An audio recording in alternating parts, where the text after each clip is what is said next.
Hey, how's it going?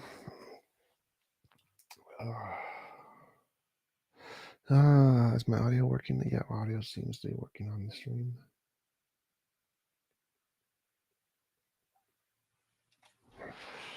Oof.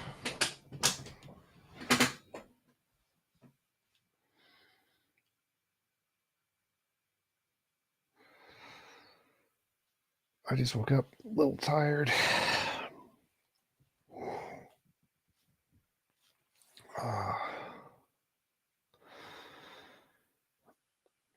I've been working as a bike courier, trying to lose weight. Haven't had much time to do anything else.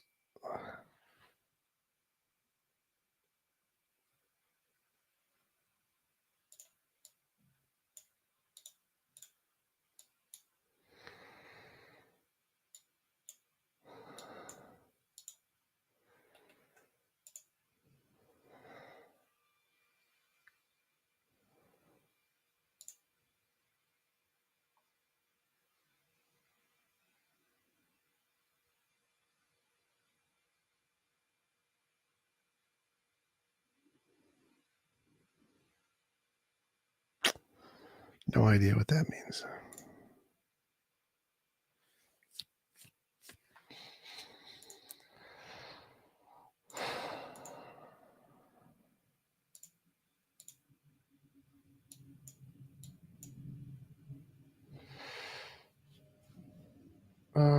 I'm using a cheap bike because I'm using it for work and I have to leave it outside. So I'm just using a cheap mountain bike. It slept okay, not great.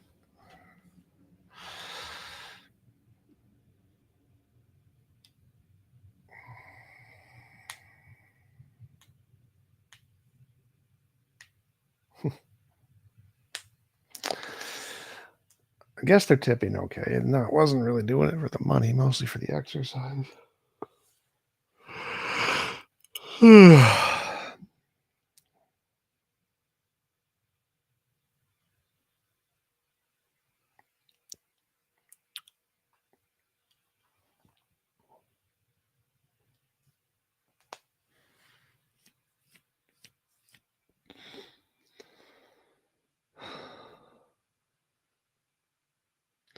How are you guys in the chat doing?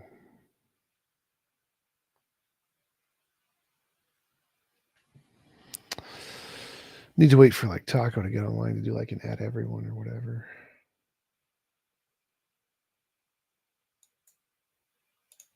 If anybody in my YouTube chat, if anybody in my YouTube chat wants to join,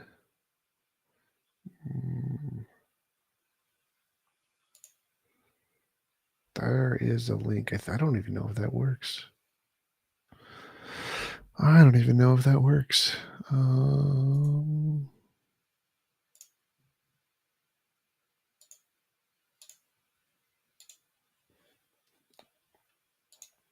sec, I'm going to edit that one.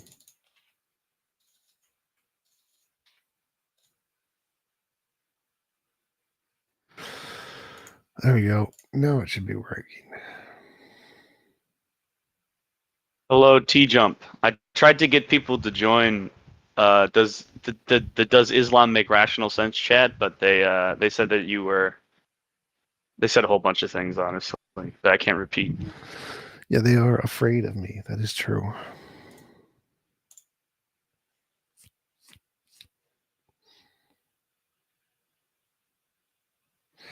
No, true, and yeah, that's pretty true. You don't need a camera to join. You just need a microphone. So.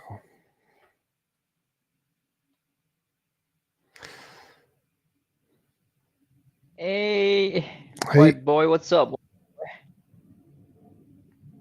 I'm not white. I'm from Texas. Hey, white boy. You're from Texas? Yep. I'm from China. What part of China? Like Shenzhen. Hong Kong. Oh, okay. Yeah, close to Hong Kong. Mm-hmm. Are you a theist? You're from the U.S.? Yeah. Yeah.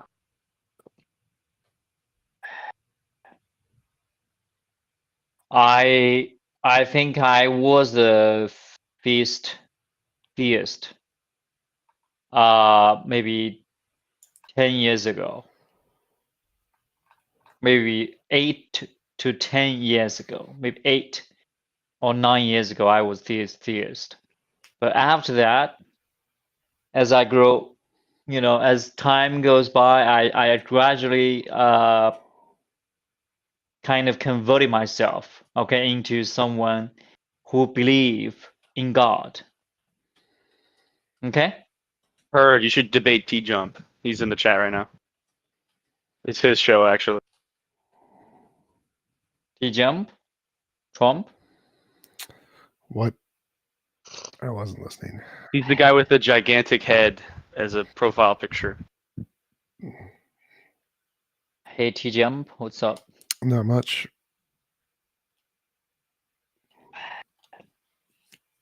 So you guys all theist? No, I'm an atheist.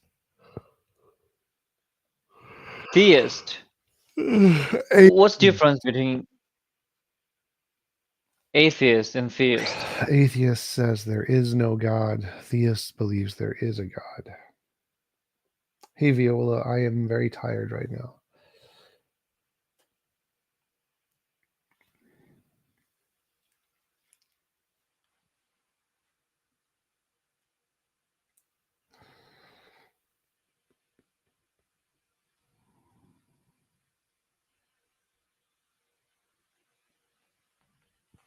If any of you guys want to send emails, find speakers for me to debate, feel free. I do not have time right now. It sucks.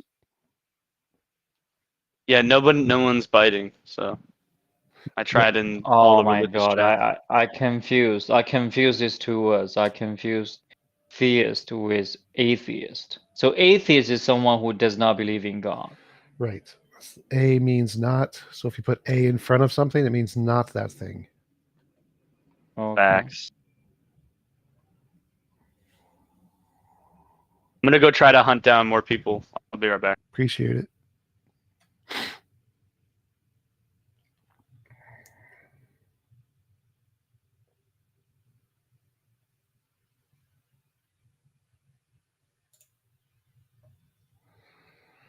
Oy.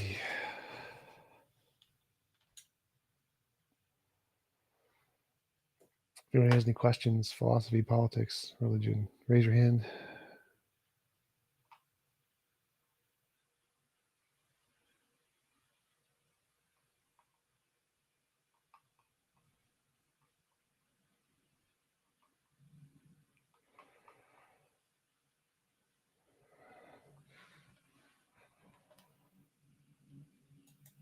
Why consent as the basis of morality? Because it fits the patterns of moral intuition, moral progress, I think, better than any other possible basis. Hey, would you want to debate flat earthers? I don't know. Do it. Do it. I'm gonna get him just to piss you off. Sure. I didn't get an affirmative no, so I'm just gonna take the initiative. What does an affirmative no look like? I can't answer that question. I have to.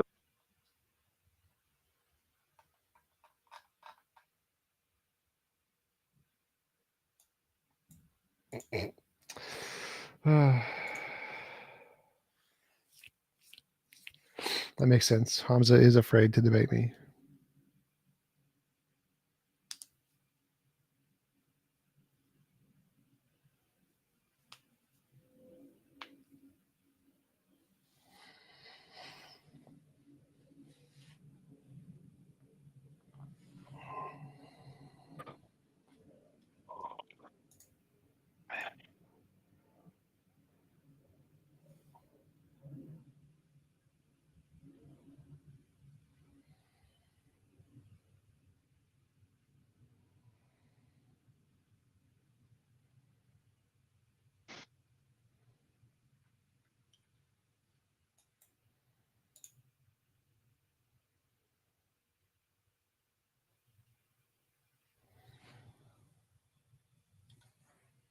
Darth probably won't join. He's afraid to debate me too. Darwin. No, I'm talking to my YouTube chat. We're talking about other people.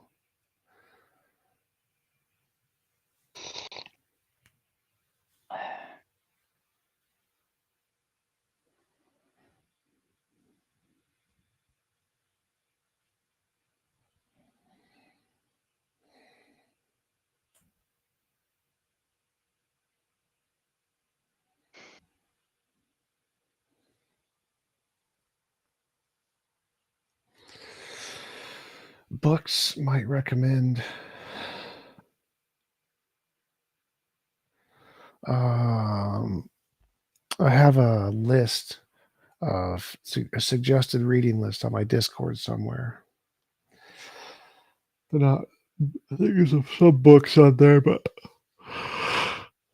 most of them are academic papers about philosophical distinctions, analytic synthetic distinction, Newman phenomena, synthetic with the scientific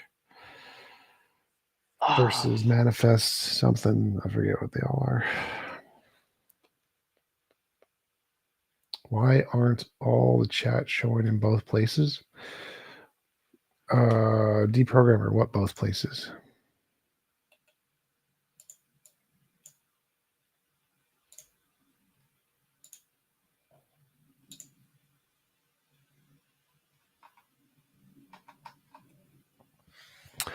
RestreamBot seems to be working on that channel.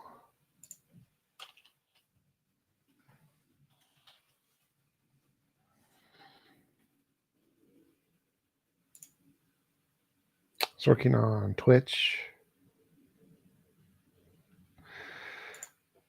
The YouTube chat window and your window. Do you mean some of the chats aren't going onto my window?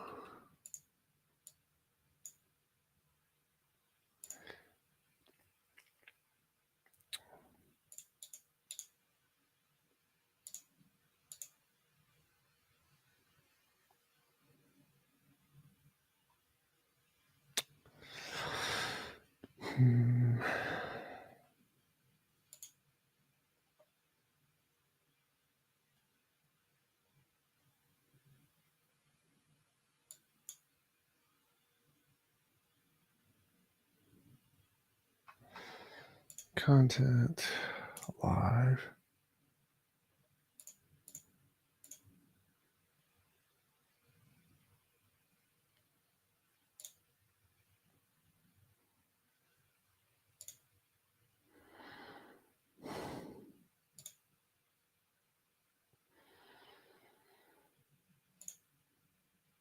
I need a nap.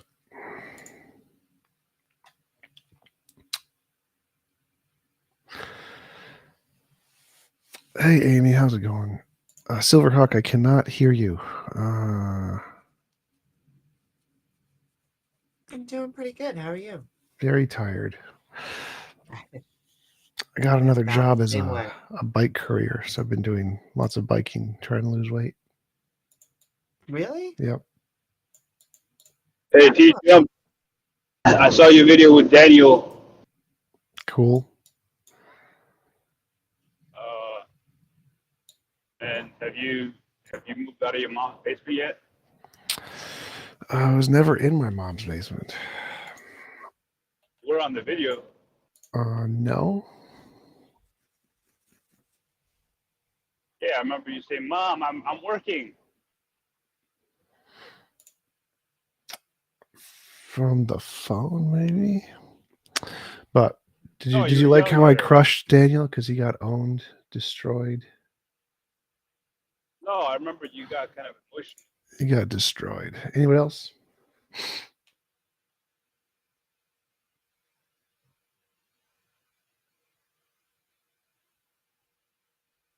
Yeah, they like to try and make ad homs, but they're not really big on theology, philosophy, science. Yeah.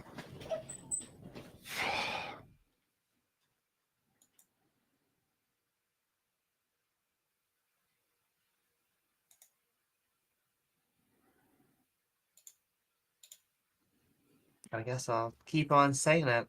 There are no gods. At least that we have good evidence for. So come on, Theist.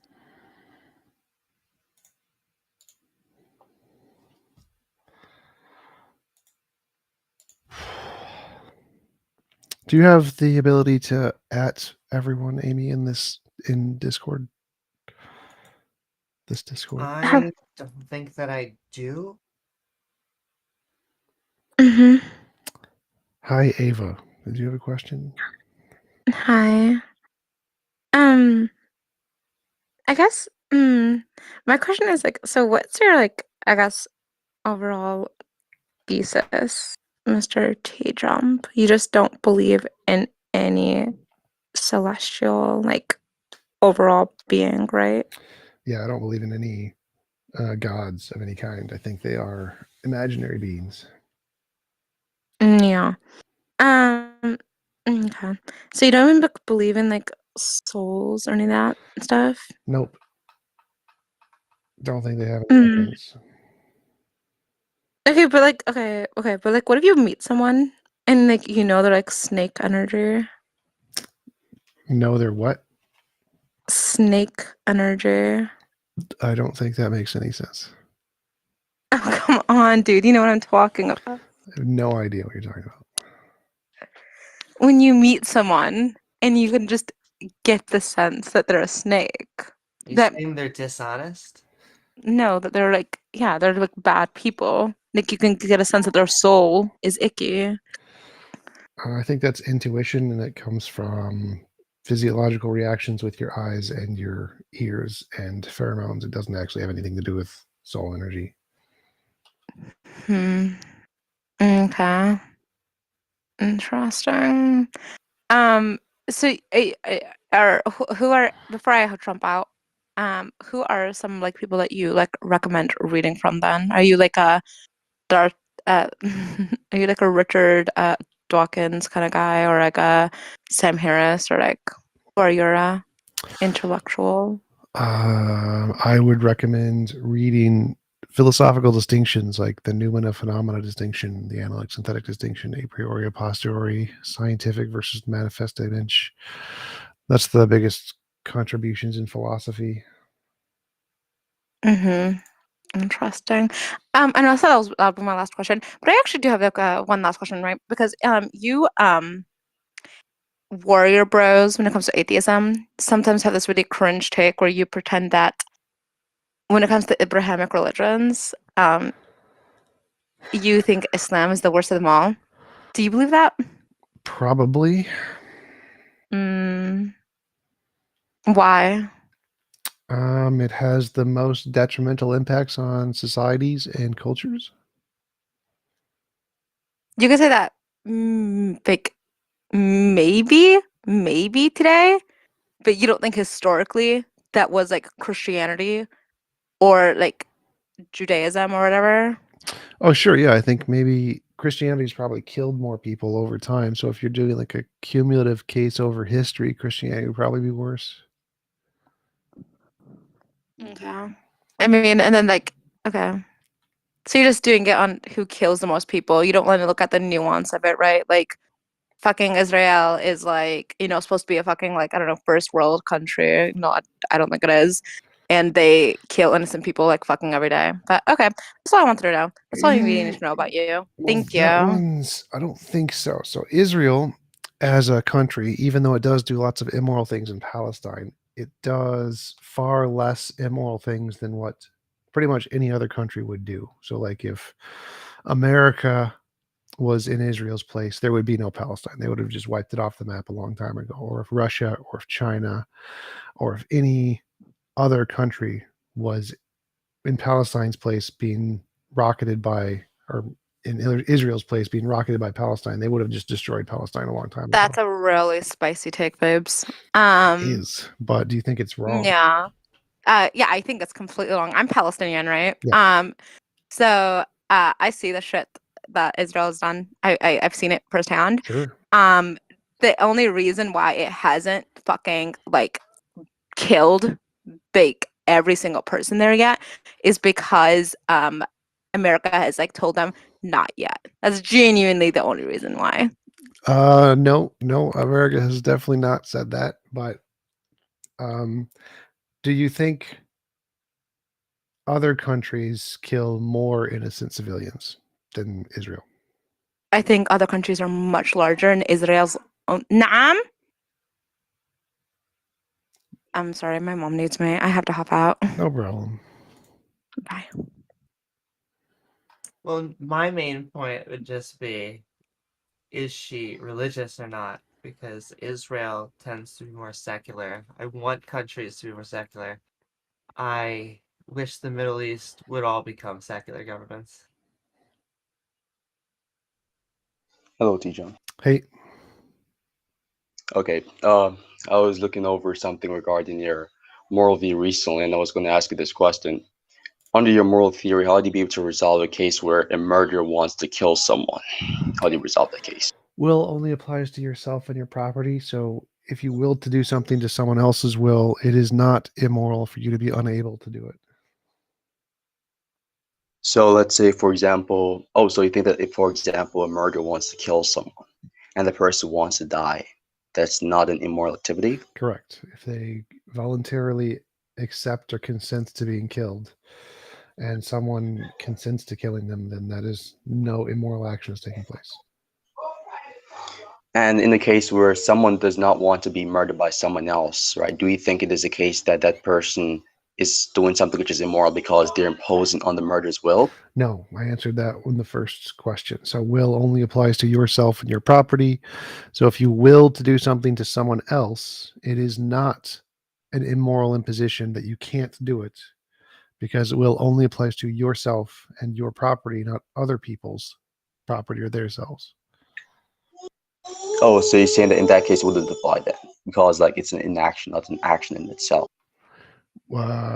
It would be an imposition on the will of the victim, and the victim has rights over themselves and their property. And so if you will to do something to their property, you don't have a right over their property. So it's not immoral for you to not be able to. So what I'm hearing is that when you're talking about imposition of will, it applies to most cases, but not all specific cases, because obviously if it's going to be the case that you have a victim who does not want to be murdered by a murderer, Bob, for example, No. It there's going to be an applies to imposition of will that goes both yourself ways. and your property. Yeah, I get the first part, but I'm saying that, yes, I'm saying that you're basically applying it to a specific amount of cases, not all cases, right? To yourself and your property. Yes. Your will is only applied to Mhm. yourself and to your property. Would you want to give like a specific example to clarify this concept? If you want to kill another person, you can't, because that's their will and their property and not your will and your property. Okay, so what I'm hearing is that, let's say it is my will, really. Okay, so you're saying that it only applies to myself or my property in the sense where I cannot impose someone else's will and someone else's property. But then the problem here is going to be that what if someone was, okay, so it has to be a combination of both will and property. That's what I'm hearing, right? Yes. Okay, because I was under the impression that your moral system is going to be confined to just the imposition of will only, and nothing outside Will, of just by imposition. definition, only applies to yourself and your property. Well, will can be construed to be something which is subtly Not in different my from like model. a In my property. model, Right? The will property is going to be the specifically law. only applies to yourself and your property by definition in my model. Oh, in your model, okay. Yeah, And other the other people's question is going to definitions just don't be, matter. oh, okay. The other question is going to be that, do you believe that the semantic dispute between you and other people when you're talking about morality is relevant to moral discourses? What? Like, for example, you mean by immoral, you mean something which does not impose on one's will and property, and by moral is something which does not act upon this supposed immoral activity. If someone else have a different definition from you, or if your definition is not something which is generally accepted within moral discourses or moral talks, do you believe the semantic dispute, the semantic gap, is going to be something which is relevant? No, semantic consider. gaps are totally irrelevant when talking about reality. So, like, there was a semantic gap Mhm. when Einstein was talking about space-time, and philosophers said time couldn't bend. Einstein said time can bend. Einstein was right. He was proven right with novel predictions, which are confirmed in reality. So their semantic distinction doesn't matter. Semantics is irrelevant. Reality is what matters.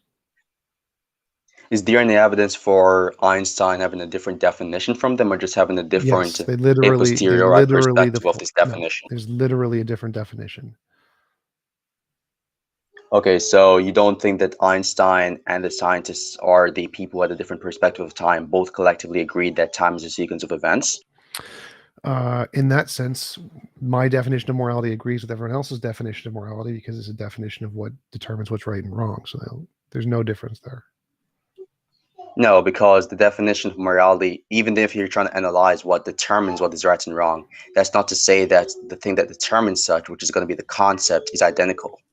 Which would be analogous The to the definition is Einstein. what Stop. That's analogous to the Einstein example. So their concepts of time were different, even though they agreed on one aspect of time, which was that it was a transition of events. I believe you're incorrect on this. The theories regarding the concept No, of time was stop different, talking. but their Stop concept talking. was the Stop same talking. thing. You are incorrect on this. Literally, this was a criticism brought against Einstein, against the philosophers, or the philosophers brought against Einstein that said time can't bend because time is not a physical object. It's a philosophical object. It's abstract. Therefore, their definition and concept of time was completely contrary to Einstein's. Einstein was right. Wait, that doesn't. They were wrong. Go ahead. Okay, that is a contradict to what I'm saying. That's just saying that That is they have a different exactly perspective no, of no. the That's a properties different related to definition. time. That's not the That's a same as them different having a different definition. It's concept. exactly the same thing. That's exactly the same thing. If you don't get that, you're just too stupid and you're wasting my time. Definitions don't matter. Reality matters. Definitions change to correspond to reality, and so no, the semantic distinctions are irrelevant. Anybody else have any questions? Philosophy, politics, for me or Amy? Preferably Amy, so I have to talk. It is just interesting. Your version of morality it consistently triggers, I guess, creationists. I'm trying to think very specifically of the group, but they seem to really try and go at it. It makes sense to me, at least in opposition to Will, even if I think all of the atheists sometimes have subtly different definitions. I feel like they make way more sense than I ever get from a theistic morality. Nobody else is there. Thank you. Appreciate that, Amy. It makes sense. And yeah, I will continue to say it until someone comes on to defend it. There is no good evidence for a god. Or if Randolph would be here, I'd say, or a goddess. Okay, it's pretty obvious we're having like a disagreement on that. I'm just gonna ask you a different question then. The question is, what do you take the problem of underdetermination to be, and do you think it is a universal epistemological problem? Yes, it's a universal epistemological problem. There's no way to. There's infinitely many hypotheses that can explain all data, empirically equivalent hypotheses. What do you think? What do you think constitutes a belief or a theory being justified? There's many different definitions of justification. Mine is novel testable predictions. Yours is novel testable predictions. Okay, so you believe that justification is just confined to such, or this is just your specific account of justification? It's what I believe differentiates imagination from reality. There's lots of different definitions of justification. It is also what we tend to use in science. This is going to go into something else because I believe that there's like a fundamental definition which is collectively agreed upon, but the theories regarding that definition are going to be different. But regardless, do you believe that your account of justification is the best account of justification? If so, why do you think so? Yes, because it's the most likely to filter out false hypotheses. Okay, so why do you think it is the most likely to filter out false hypotheses? Because the ones that are able to predict the future are the ones that are most likely to be correspondent to something outside of our imagination. Wait, when you're saying it's most likely, you're making a probabilistic claim. Under what, like, how are you cashing out this view being the most likely view? Like, how does it entail from the Kolmogorov axioms that your view is more likely? There was a mathematical analysis done on induction to show that in all possible worlds that using induction is the most likely to come to true propositions in all logically possible worlds. Wait. So the You're losing me a bit applies to mine. rapidly. So you said that Mathematically, it's just logically necessary that of all logically possible worlds, mine's most likely to get the things right. in most possible worlds. All other epistemologies fail at a higher degree. That's the answer. Shadow, what is up? Hey, T-Jump. How you guys doing? Tired. I'm Pretty tired good. How are too. you? I'm doing really good. I gotta go in 30 minutes. I haven't really planned for this, but I have a controversial topic that we might disagree on, Sure. and it's up to you guys if you want to talk about this, and that is the concept of mental health. Sure. I'm gonna just straight up say that I really don't believe that there really is such a thing as mental health, and we got to be very careful when we categorize these things. And the reason I would So can I ask? Oh no, go teach. I would disagree. I'd say he would there's- disagree. I'd say that there's mental health is essentially a measure of how easy it is for you to find happiness and fulfillment in life, and there are certain brain chemistries that make it extremely difficult and dysfunctional to be able to function in life and be happy in life. And I think those are unhealthy mental states. I think that they're unhealthy because there's a chemical disposition to make them less happy or less functional in life, and that is unhealthy. And just to piggyback off that, a disorder, as we tend to classify it, tends to be, are you able to function in society or not? If there is something that's impeding you from being able to go about your day, then that tends to be a more mentally unstable, mentally unhealthy thing going on. Okay. As I said, this was going to be very controversial. I'm going to ask the question, then I'll state why I believe this, my position. What causes these mental health disorders?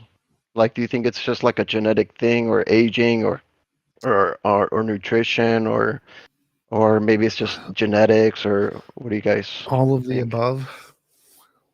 All the And above. social things, social factors also cause them. Okay. I'll tell you my position here.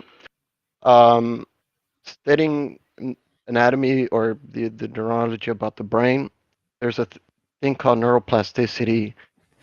Your brain always is never static, and it always structures itself. It does more when you're like a young child. It reforms. As when you're an adult, the neuroplasticity becomes less and less.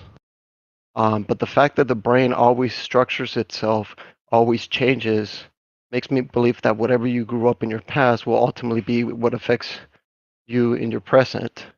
And you can always change your brain. You're never stuck where you are at. You might have to work hard, but you're not. So for me to say that, it's like, okay, maybe there's some, what is it here? Well, if I could just interrupt, it Go ahead. depends on what we're talking about. If it means, if you're, I don't think this is what you're saying, but if you mean that we can override things like cancer with just a great mood and intention, Well, maybe not. then no. But if you're just saying that we have the ability to possibly change subtle bad habits that we've had, I would say yes, and our brain can. I want to agree with T-Jump said earlier. I think it's both genetic and environment. I think that it could be that we have predispositions to things like anxiety or being bipolar, but there's also environmental factors, whether you're stuck in a place that is fruitful for you being who you are, or maybe having a more nurturing environment so that you're able to give back or get a, whatever it is that is impeding us. But yes. So a couple things there. One is you can't change anything about your brain that you want to. Doesn't matter how hard you work. Some things you can't change. Like most of your brain. Well, what do you mean you? Most What of do your you mean brain, you you can't change? like try to change the fact that, or try to make yourself believe the world is flat. Try to make yourself change who you're physically attracted to. Try to make yourself believe that you don't exist. Try to make yourself make your lungs stop working just by thinking about it, or your nervous system, or flip your arm so that when you try to lift your right arm, it lifts your left arm. Can you do that? No, you can't do that, because it's not determined by you. It's not determined by About those things. we're talking about mental health here. Yeah, but that's the point, is that there's a lot of things in your brain that you can't change, which includes Okay. like how much dopamine is released, how much oxytocin is released, how much serotonin is released. Those things you don't have a control over. They're determined by biology and other factors and conditioning and other parts of your body. And so you don't have control over very much of your brain. You have control over very, very little of your brain. And the way Okay. it's organized can be in such a way that it's very bad, very painful, and you don't have any control over it. So you can't change it. Or only a very certain number of things can change it. Well, I'm gonna. Well, I'll become more prepared when I talk about this. But hey, maybe this could be the topic. I'm just gonna give you my story and maybe show where I base this on. Because and this is something that I only know because I actually self-studied myself. Like I actually pay attention, and it's really hard to. But I know these things. Uh, the sh I grew up very undeveloped as an adult. I didn't develop until later throughout my years, but that's a different story. Um, Eventually, through life and everything, I developed a phobia. But I removed it. I actually literally, and it was a condition. It was a natural condition. It was a feeling that was kicking in really hard. I actually removed it. Part of it was the cannabis, but we're not gonna, which we're not gonna go there. But also the thing that the really contributing factor that really helped me understand is the fact that I had to cut back on the sugar because I was drinking too much Coke in my diet and drink lots of water, drink more natural sugar and everything. That literally completely like changed the way it got my motivation back up, and I was able to function much more now. Um, so the water, definitely drinking water helps. Can really influence the brain part. So the nice thing about the way I'm living is that if I were to drink 4 bottle or like Coke again, I would start to feel right away the brain fog. But if I were to right now, I can read the book easily, but if I drink the Coke, it would block me. So whatever the sugar is, the acid sugar, whatever the fuck that they burn it up, evaporate. It does it can and it actually does affect your subconscious part. It makes your motivation, it can even halt it. For You you, guys can determine. why do you Hmm? think that would apply to everyone? It doesn't apply to everyone. I say me specifically. I'm sorry if I said you, but sugar can affect people in different ways. But ultimately, sugar can halt people's progress in whatever way you are. It's different from everyone. Right, it's different from everyone. And so the fact that you were able to cure your condition doesn't You tell can us. change. Well, I changed my brain, and you were right. There are certain things that maybe you cannot change. But when it comes to like bipolar and depression Well, no. So and things of because that you sort. were able to overcome it, that doesn't mean everyone can be able to overcome it.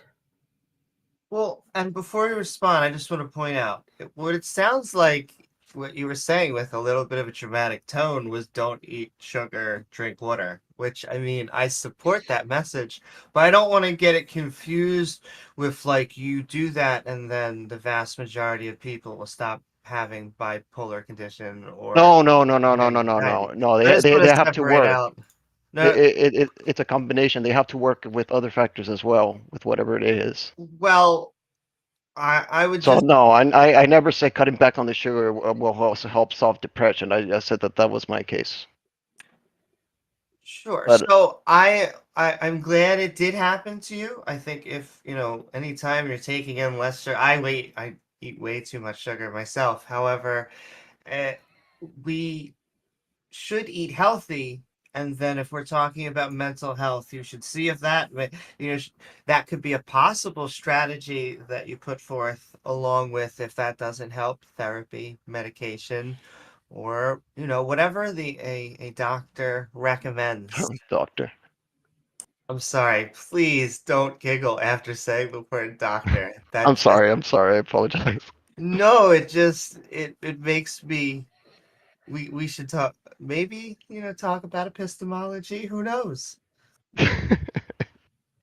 No, it's fine. So I think the I- problem is, why do you think that because you were able to overcome it, that implies everyone in all conditions can overcome it with the right work? I don't think I said everyone. There are certain people who really are narcissistic and who really don't feel good inside, so that really, you could say, have mental health. I guess Are there if people you that believe that exist who, sort. no matter what they think, it will never cure their disease? Well, think of like the flat earthers. Like the flat earthers, they seem to have this I'm saying someone who's quote open to unquote, trying anything, who will genuinely care and genuinely try and will never get better. will never get better. I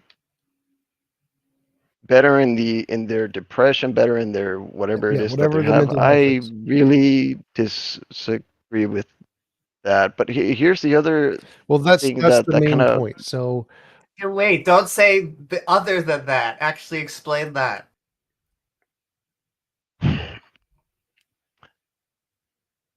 this is the other thing that bogs me. And look, we can disagree, and I respect your opinion. That's fine. The thing that bugs me the most is the fact that I don't think this is really studied much as it was we should have, and also the fact that a lot of the mental health professionals, not that I'm trying to like discredit them or anything like that, um, they tend to avoid when they diagnose you, they tend to avoid the situational issues. If you were bullied at school and you were picked on and you were depressed because of that sort of thing, and then you tell your story, and then they ask you questions, do you have a history of depression? And you said yes. They would just categorize that as mental health. Never mind the fact that maybe you were picked on and maybe there was a But can situational I thing. interrupt They you for a tend to second? avoid that. Because what you're explaining again is environment. You're going back to Well, it something that ultimately happened in is the the past. environment But that affects you. see, but that is what T-Jump is trying to ask, and what I was trying to delineate is that there are going to be genetic, biological factors. People who will try to go to every medicine and doctor, and then they'll go to every shaman and con artist out there, and it still won't work. And so what we're trying to get at is, can you accept the fact that it's not just the environment? We accept that there are environmental factors, but that there are Yeah, biological, genetic yeah, they factors. usually avoid it. I So how don't. can So you be therapists are sure? idiots. I don't care about the therapists. There are some people who can get better by doing exercise. Exercise will reorganize their brain and they'll be cured of depression. Some people will get better from sex. Sex will reorganize their brain and they'll get better. Some people will get better from being given a home and not being homeless, and that'll cure their depression. Some people will only be better by some extremely extravagant thing, going to space. Like they're autistic. People with autism have a special interest. That special interest is everything, and without it, they're depressed. And the special interest happens to be going to space, and that person has a one leg or whatever. They will never go to space. They will never be cured. And some people have brains that just can't be cured. There is no way to cure them. Biology creates a spectrum of possibilities in the brain, and mental health, some can be cured, some can't be cured. I'm glad you were able to cure yours. That makes you one of the lucky ones. Many people are not able to cure theirs, no matter what they do. Not it doesn't. Your psychology has very little impact on your mental health. Your thinking can't change your brain that much, and so there's a very large number of people who cannot ever be helped by doing therapies, because what they need is something in life, and sometimes what they need is something that people can't give them, like going to space. And so you need to be aware of the fact that not everyone can be cured, even if they're perfectly open minded and perfectly willing to try everything that you could possibly suggest. They still may never get better because the way their brain is organized requires something that's way beyond their reach. Okay, well, we agree that the diagnosis, some of them are idiots, but okay, I know you're gonna believe in this, that there's other factors other than the environment, but let me just say that this world does have problems, and it'd be nice to argue once we fix these issues that the world has, which I don't know if we ever. Well, maybe T-Jump is going to lose. No, maybe Donald Trump is going to lose his presidency, and then maybe this fucking conservative party is going to go all over the place, and maybe we're going to have a catastrophic meltdown. Who the fuck knows what's going to happen in the future? Hey, they'll become a conservative party again. I hate politics so much just for this reason. But Hey, unless T-Jump, how's people, it going? One sec, let him Thank finish, you, and then douchebag. we can go on. Okay. All right, but the teacher, what I'm trying to say is that it's hard to argue, especially your case when the world has issues. So unless the world can overcome their issues, and I'm not talking about like their personal, but like the issues in general, especially when it comes to poverty and all that sort. Then maybe we can have this. Maybe we can see if that really solves people's mental health. But anyways, We already know it does. We've wish you already guys solved well. that one, but like we know that there was a study done that if people who are depressed get more money, this is a money study, it literally makes people happier and cures depression up to like $50,000 with a very high rate of success. So once you get enough money, Wouldn't that disprove your point? no. Again, my point is that there are many people who can't be helped no matter what. My point isn't that people can't be helped. There are a lot that can, but there are many who can't no matter what. Because the brain is Okay. like, it's a physical object, like color blindness. You can't cure color blindness by thinking about it. You can't cure a broken leg by thinking about it. Your brain is just as much physical as a bone in your body. Thinking about it doesn't give you the option to change it. I just want to point out therapy can be good, but also agree It with can. Jump that there are people out there that are incurable. So both Yeah, of those but if things. Therapists are it idiots. tends to become Okay. problematic. All right, whatever you guys. Are- It tends are to you become done, Shadow? problematic. No, problematic when therapy is combined to the core and okay. Anyway, what else? Other people wanted to chat? Okay. Well, I All right. wanted to T-Jump, I wanted you to say real quick. So T-Jump, when you debated InSync, you said that you allow people to pay you like $70 an hour for you to debate any topic, Sure. right? Sure. Okay, because I wanted to organize a little event for my server. It has like 1.5K I members. don't care how many members you So I was gonna say, could you add me back so I could try to organize that sometime in the future? You can organize it just fine without me adding anybody. Well, it's gonna be easy to contact you, and also if I'm sending you money, I would. There's like a bunch of PayPal links all over my YouTube, and you can put the links or just DM me or in my Discord, or there's like a billion ways. There's an email, there's a business email. It should not be hard. You have a business email? Yes, go to my Okay, YouTube, where do I go find to that? the About section.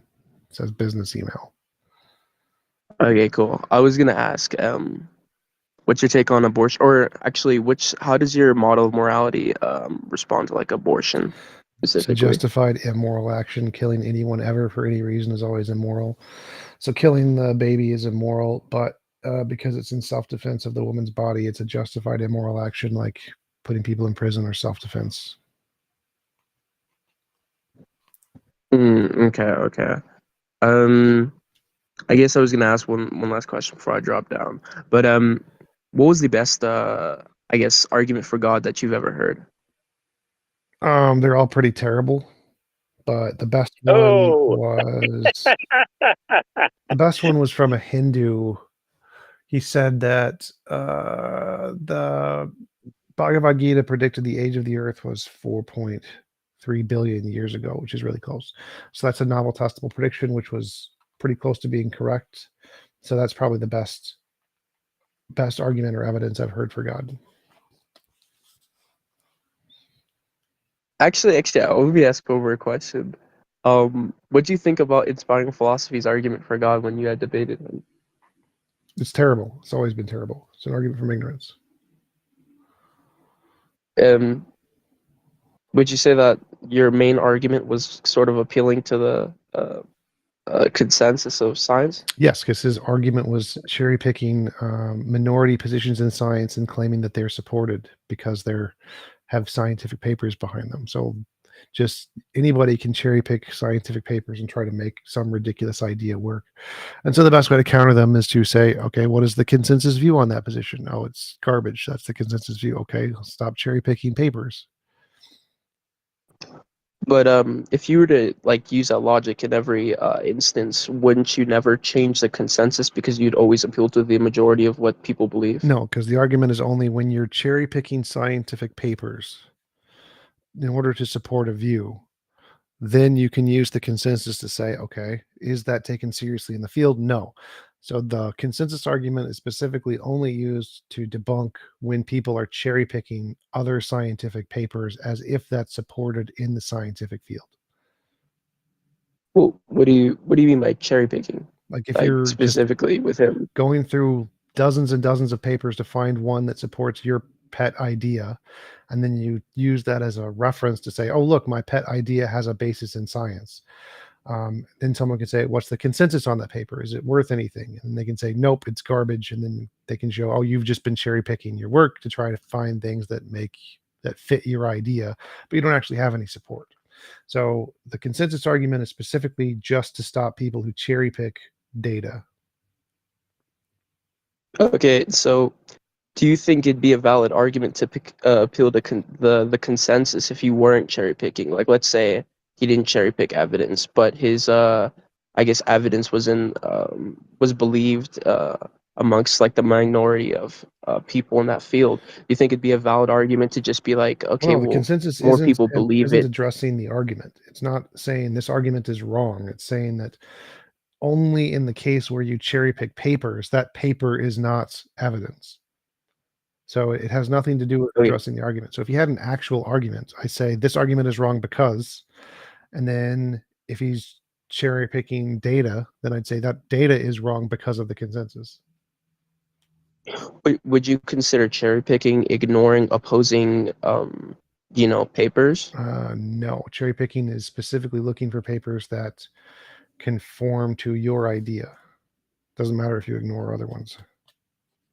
I mean, is that really wrong though? Don't we sort of do that whenever trying to make arguments for certain things? We look for a consistency that's going to correspond with making our conclusion more likely. It's not wrong like in some moral sense, but epistemically it's wrong. Should be showing a wide set of data so that if there's more data that supports your point, then that will naturally show. But if all of the data is showing the opposite direction, but you sound somewhere on the internet one paper that disagrees, then Well, it's more like it's totally fine to look for data that confirms your idea, but then you would need to test that data with like some kind of if my model is true, here's what we would expect, do some experiment and then confirm the data. So you can look at data and try to find patterns and use that as a way to build a hypothesis, but you can't then say your hypothesis is supported because of this data that you've cherry picked and found. That's the cherry picking fallacy. That's what IP does. So what you would need to do is look for the data that you want and then use that data to build a model. And once you have a model, make future testable predictions. And then once you confirm those, then you'll have real evidence. What IP does is he just looks at papers to try to find things that confirms to his ideas that already exist without actually doing any real work. And anybody can do that. That's just called making stuff up. Okay, that's all. I'm gonna drop down. Yep. Shrub, what is up? T-Jump, you sound well. I am tired, extremely tired. Well, I mean, you sound like you've put a solid effort in. This is a good thing. it's amazing. Before I raised my hand earlier for another reason, but then I heard you gentlemen talking about, how there are things that science doesn't seem to solve, and that, it doesn't matter how many times you try it or how many different things you try, you're just going to stay depressed or things are going to be unhappy. And I was like, well, sounds like people might be willing to try, the faith option for a second. They did And that. I was like, I know, like, I know this is a really warm crowd for that. So, but Well, it's actually is, because most atheists, that's one of the things they've tried first and didn't work, which is why they became atheists. well, I mean, it's amazing. I actually got kicked out of a room one time because I would not speak that God created all things, and that as the sole creator of the universe. And he said that I was an agnostic theist of all things, and I actually I tried to speak to him, and he shut me down and kicked me out of his room. And I was like, wow. Presuppositionalist? No, I mean, to me, he sounded Anglican, but there's probably more definitional appropriate labeling for that. But for in his faith, only if you believe that God has created everything and everyone, and is involved in all things, would that be sufficient for his definition of being a Christian? And I don't fit that bill, so I was roundly criticized by him and kicked out of his room, and I felt really bad. Yeah. I was like, oh, Yeah, the no true Scotsman fallacy. Yeah, that is a thing. that was a tough one. But anyway, but I was actually curious earlier about whether you had still put any more time or come to a conclusion on creating an alternative to religion. I think it was maybe 6 months ago we'd spoken, and you had said something about coming up with a different religious alternative. I don't know. Maybe I'm not saying it properly. Yeah, churchofthebestpossibleworld.org. Church of the Best Possible World. So, and is there any core tenets that you might be able to share with me if I can't immediately consume all of that material while we're talking? All of it was pretty short. I just go to the morality section. It's any involuntary imposition of will is immoral. That's like the main tenet of morality. Any involuntary Imposition imposition of will is immoral. Oh, okay. So like parenting. No, parenting isn't an involuntary imposition of will.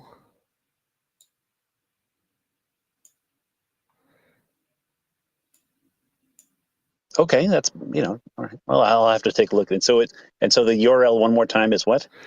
churchofthebestpossibleworld.org. Church of the Best Possible. Okay. Well, talk to somebody else for a second. Let me dig into this. Sure.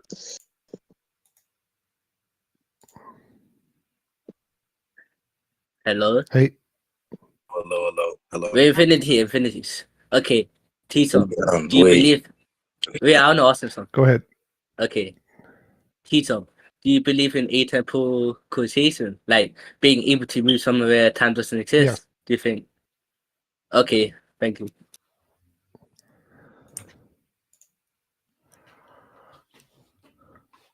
Yo, hold on. What? Yeah, TJ, I would like to ask you, do you have any positions, or at least concrete positions, concerning epistemological skepticism? That's just like which kind? Yeah, I'm referring to they basically putting into question how we obtain knowledge outside of our existence. Yeah, but what about it? Like, what is the question? Yeah, so I'm asking, what is your position on that? Do you believe we can obtain knowledge outside of our existence? Yes, I think they're wrong. I think people who believe that. Yeah. Yeah. Okay. So why do you think that? Like, epistemological skepticism is a class of beliefs. There's like epistemological nihilists who think we can have no knowledge. I think they're very stupid. There are. Well, that wouldn't be considered around skepticism. Also, I already clarified the class I'm referring to. No, you didn't. Yes, I did. I said how we obtain knowledge outside of our existence. I said that already. Yeah, that doesn't actually specify which kind, because the epistemological JTB. So you're specifically talking about people who think justified true belief doesn't count as knowledge? No, that's not what I said. I said, how do we obtain JTB outside of our existence? What? Like, for example, how do we know that the sky is blue, etc.? How do we reach that conclusion? I use novel testable predictions. And what is that? predicting things about the future we don't know yet and getting it right. And Let how me do we give know that we're you- making these predictions? Can I just give a simple lay example? Because it's the second time. So, a justified true belief. You say, I think a hamburger is $1. So, you go to the hamburger store and you go, hey, I'd like a burger. I think it's $1. And they say, hey, it's actually $1.25. And so you now have a justified true belief. You can now, if someone asks you how much is a burger, you can say $1.25. And that you could say, well, do you really know that? And you can say, yes, I really know that. I went there, I tested it, I got the burger.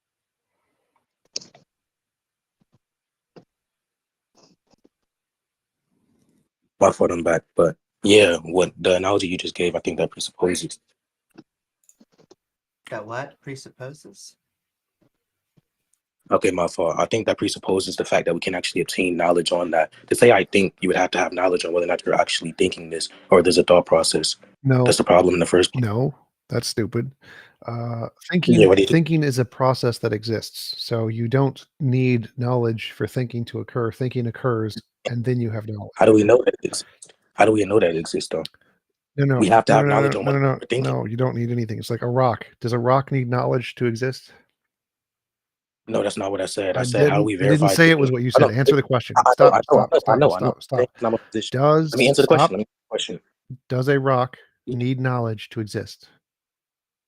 That's not what I. I That's not what I didn't said. And say I it don't think was. that's. I don't give a shit. Answer the I don't question. know. No, to answer the question, no, it doesn't need knowledge to Right. exist. That's why I said Right. everything outside of our existence. If a thought is an object like a rock, does the thought need knowledge to exist? Do we need knowledge on the thought is what I'm asking. Yes, sure, things can exist in actuality. However, whether or not we have knowledge on their existence is the problem at hand. Right. So Are you not? the thought can exist just fine with no knowledge, right? Yes, Okay. that wasn't my Okay. position. Mhm. So then once we have the thoughts, I can then describe stuff. Like if I'm having the experience of How do we? Okay, how do we know that we can describe it though? How do we know that we have this thing, etc.? How do we know that if I'm it doing exists? it, it's a thing. You don't need to know it. If I'm doing it, The it's problem happening. is we don't know if we're doing it. Wait, stop. How do we stop, know that we're stop, doing it? Stop. So, Oh, I apologize. Go ahead. so again, if I'm doing it, I don't need to justify it. I don't need knowledge of it. I'm just doing it. I don't need to know why. But how do we know that we're doing it? We're doing this thing to infer a conclusion, but we don't know whether or not the conclusion is true. We don't know if we're doing the conclusion, etc. We have no knowledge on this process. So if I'm thinking and I think the thought I exist, I have knowledge. But bro, I exist presupposes that you have knowledge on your existing. It's presupposing that you're actually doing this thing. No, Hold on. doesn't We presuppose can't determine anything. whether It or not. presupposes nothing. Okay, hold on. It presupposes that we can determine whether or not we're actually doing this process because that's what your argument presupposes. Nope, doesn't presuppose that at As an all. embedded. Again, this is why I went with the rock example. If I'm already doing something, I don't need to actually have knowledge Yes, to the do it. problem is, yeah, the problem is you're using that process as a determinator for whether or not we can actually infer a conclusion. But I'm saying that determinator is what's put in the question. No, How do we know we're going through this process? Again, if it's already happening, I don't need to know it's happening. I know, and I'm saying So that. if I'm having a thought, this is a thing that exists. Now I don't know I'm having a thought. I don't need to. Yeah, but the problem is we don't know whether or not. Stop. If I'm having the thought I exist, I'm right. Whether or not I know anything else, I don't care. I know the claim, of course, but that presupposes that this thing is There's actually no happening. presuppositions there. What presuppositions? I know that you're disagreeing with this, but you have not gave rationale. No. You keep saying that there's presuppositions. What are the presuppositions in I exist? Yes, the presupposition is whether or not this is actually occurring. That's the problem. We don't know if it's actually occurring. There's nothing to justify it It's actually. the brain in a vat. This is just solipsism. Wait. Let me speak to T-Tone, please. T-Tone, what were you saying? So I exist. The experience exists. What presuppositions are there? Yes, that presupposes that the process is actually occurring. I'm not putting into question whether or not we have knowledge on the process. That is something. That is something separate. I'm putting into question both of these it's things. not. An experience isn't presupposed. You're experiencing it. Experiences do not presuppose anything. That's not what I said. That's not what I said. I said we're presupposing that the experience is actually there. There's nothing to justify it actually being there. No, you're an idiot. Does a rock presuppose anything to exist? I don't know why you insulted me, but because the problem is that presupposes if a rock exists, does it presuppose anything to exist? That presupposes that the rocks exist, T-Jump. Are you not listening? No. Not following. No. How are you this stupid? There is a rock. Bro, why are you there is a rock right there on the table. Does the rock presuppose anything to exist? That presupposes that the rock exists. You're done, dumbass. The answer is no. The rock does not presuppose anything to exist. That is the correct answer. And I wanted to know how he, are we brains in vats? I wanted to see if he had an answer because they never seem to have that beyond a god, and they don't want to defend that claim. teacher. What? In our prior discussion, you were saying that it was entailed from some mathematical analysis that induction raises the probability in all possible worlds. So when you're talking about possible worlds, what is a model scope? What? So, this is a paper that Ix found. So you can go bother Ix about it, but it says in all logically possible worlds, if you use all epistemologies, the one that most likely gets the answer correct is induction. So do you know if the paper is substantiated or is it just an assumption that it is substantiated? It's a published academic paper. You're going to have to ask Ix about it. Well, you're the one who's appealing to this paper, Yep. which assumes some prior So go justifiability. bother Ix about it. Okay, the next question I'm going to ask you is when you're talking to Infinity a while ago about perception, experiences, all of this, and you're saying the experience is happening. Yeah. Do you agree it is possible that the experience is not happening? No, I'm literally having an experience. It's not possible I'm not having the experience I'm having right now. So how do I know for certain, logically speaking, that you're experiencing? What if I don't care if you the know. proposition care you're if you experiencing know. is false? I don't care if you know. It's not part of my argument.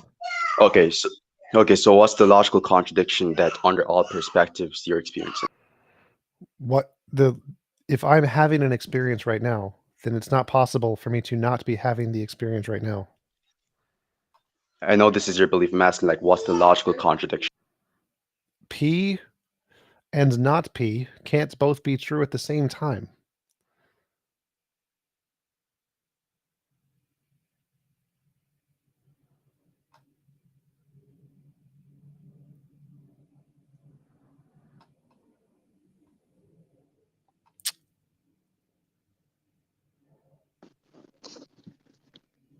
T-Jump, are you still there? Yep.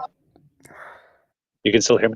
Yep. So I had a chance to go to your Best Possible World church, and unfortunately, it seems like I'm missing services that are 10 to 2 Central Time. I hope there's another person who is doing the sermon or the session, I should say. What? But I read over something that was actually kind of surprising. You know, in that moral tab that you mentioned, the true objective of morality, Yep. it says faith is defined as an epistemically unjustified belief. Yep. So if I want to believe that things will eventually turn out okay, that's unjustified? If you don't have a justification for it, yeah. If you believe it on faith. I mean, like if you had evidence. Well, I mean, if I say that I believe the T-jump will eventually be successful, and I don't have any specific evidence in front of me, you know, that's epistemically unjustified. Sure, I guess. I mean, it just seems so harsh. What does? I don't know. Saying that faith is defined as an epistemically unjustified belief seems very harsh to me. Why is that harsh? I don't understand. Well, I mean, you know, it implies that all faith is unjustified. Yeah.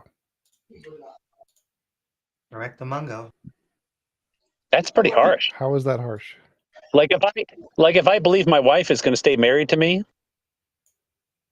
yeah, that could be an unjustified belief. Why do you believe that your wife is going to stay with you? Because I'm a devastatingly handsome man. So you have There evidence. you go. You have evidence. Go You on, don't have Dan. faith. You have evidence. People might disagree, though. Well, I don't care. So if you have evidence, like you're a devastatingly I mean, if handsome I asked man, 100 people, I don't think 100 I don't people are going care. to say that I'm devastatingly I don't handsome. care. You have a justification for your belief. That justification is evidence that gives you a reason to believe that she won't leave you. That statement is true. I mean, it's not faith. You don't have faith in that statement. You have evidence of that statement.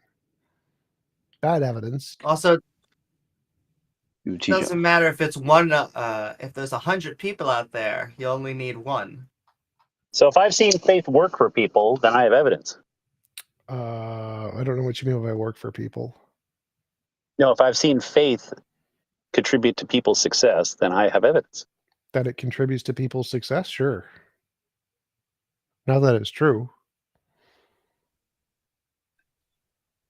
You, T-Jump, could ask you a question. What? Left for a second. Yeah. The question is, do you believe that it is possible that the computer you're looking at right now does not exist? Sure. Okay, do you believe the computer exists? Yes. So then when I said to you, if how do you know your experience, or how do you know it is impossible that your experience does not exist? Your response is that your experience exists. But a while ago you just agreed that something existent is not good evidence for it being impossible for it to not exist. So it's possible my computer does not exist. That's Checkmate. true. It is not possible for my experience of the computer to not exist. Checkmate. Well, why is it the case that it is not possible? What's the logical contradiction? Because it literally is a thing that's occurring right now. Well, you said originally that it is logically possible for a computer to not exist, Right. despite its Unless existence. it's a delusion. It could be a delusion. You could be imagining that a computer is in front of you. Right. That's Wait, what he's I'm asking. just So he's trying to asking, track is this it part possible correct. the computer in front of you doesn't exist? Yes, if it's a delusion, the computer does not exist. Totally fine. But I don't care if the computer exists. I care if the experience of the computer exists. Is it possible that I am not having an experience of a computer? No, because it's literally a factual thing that exists in reality right now. Yeah, I don't think you're getting it, but you can move on. Okay. Well, I the more I talk to atheists, the oddest thing happens. The more it seems to confirm, my modernist faith. It's You should one probably of these things where, Google search confirmation bias and look at what that means. well, I mean, a rose by any other name, can still smell just as sweet. I just think if you pile That on doesn't a whole make lot sense. of Did logical not make sense. overhead, you can get to the same thing. But Al, can I ask you, can we use faith to confirm that Christianity is true? Can we use faith to confirm that Christianity is true? Well, I suppose at a brute force level, if I can show you 1 billion people who have some degree of support of it, then there's some proof that it exists. There we go. Got a yes. Can we use faith to confirm that Islam is true? Sure. All right. Do both of these religions have mutually exclusive claims? Well, I think some people of any faith will make mutually exclusive claims. And some of them will end up making it into the doctrine. I think that's Islam human behavior. says Jesus did not come back from the dead. Okay. So if we could use faith to confirm that both Christianity is true and Islam is true, they can't both be true, isn't that just a sign that faith is not a good tool? I think it's a sign that humanity is imperfect. Yeah, we agree. Yeah, no, I think anyone who's like, if you, I like to use the sports team example. You can have two people who are neighbors that are normally very good friends and have grown up together and have known each other for 50 or 60 years. But one of them could be a Yankees fan and the other one could be a Mets fan. And if you ask the Yankees fan who's the best team, they'll say the Yankees are. And if you ask the Mets fan, they'll say the Mets is the best team. And even if you were to say, look, to the Mets fan, the Yankees have won more games and one more, World Series and had more All-Stars, the Mets fan will say, I don't care what you say. The Mets are the best team. And we have the more loyal fan base because we're willing to be fans even without these things. Because sports is one of the only, in my opinion, lovable, justifiable version of tribalism. Is that you're just going, yay, hurrah, home team. But when Right. that becomes religion, you are saying, why do we support it? Because my parents were. I was born in this religion. But that's not a good reason. People pass their team affiliations onto their children. Which Sure, is equally as we're stupid. saying, It's not that it's stupid, it's human. but go play stupid. baseball. You just said It's not. you just said humans were flawed. Yes, humans were flawed and do lots of Yes, we stupid are things. flawed. So We are how flawed. does faith differentiate imagination from reality? I think. Well, I'm sorry. From my perspective, faith is one of these critical elements of being able to keep going when parts of you are willing to discount yourself, demotivate yourself, or distract from yourself. That makes no sense. Does that make sense? No. All right, so I if don't you tried care. something I don't and you care if you failed, have a motivation. and you tried it again and you failed, and you tried it again and you failed, and you did it 10 times in a row and you failed, Yeah.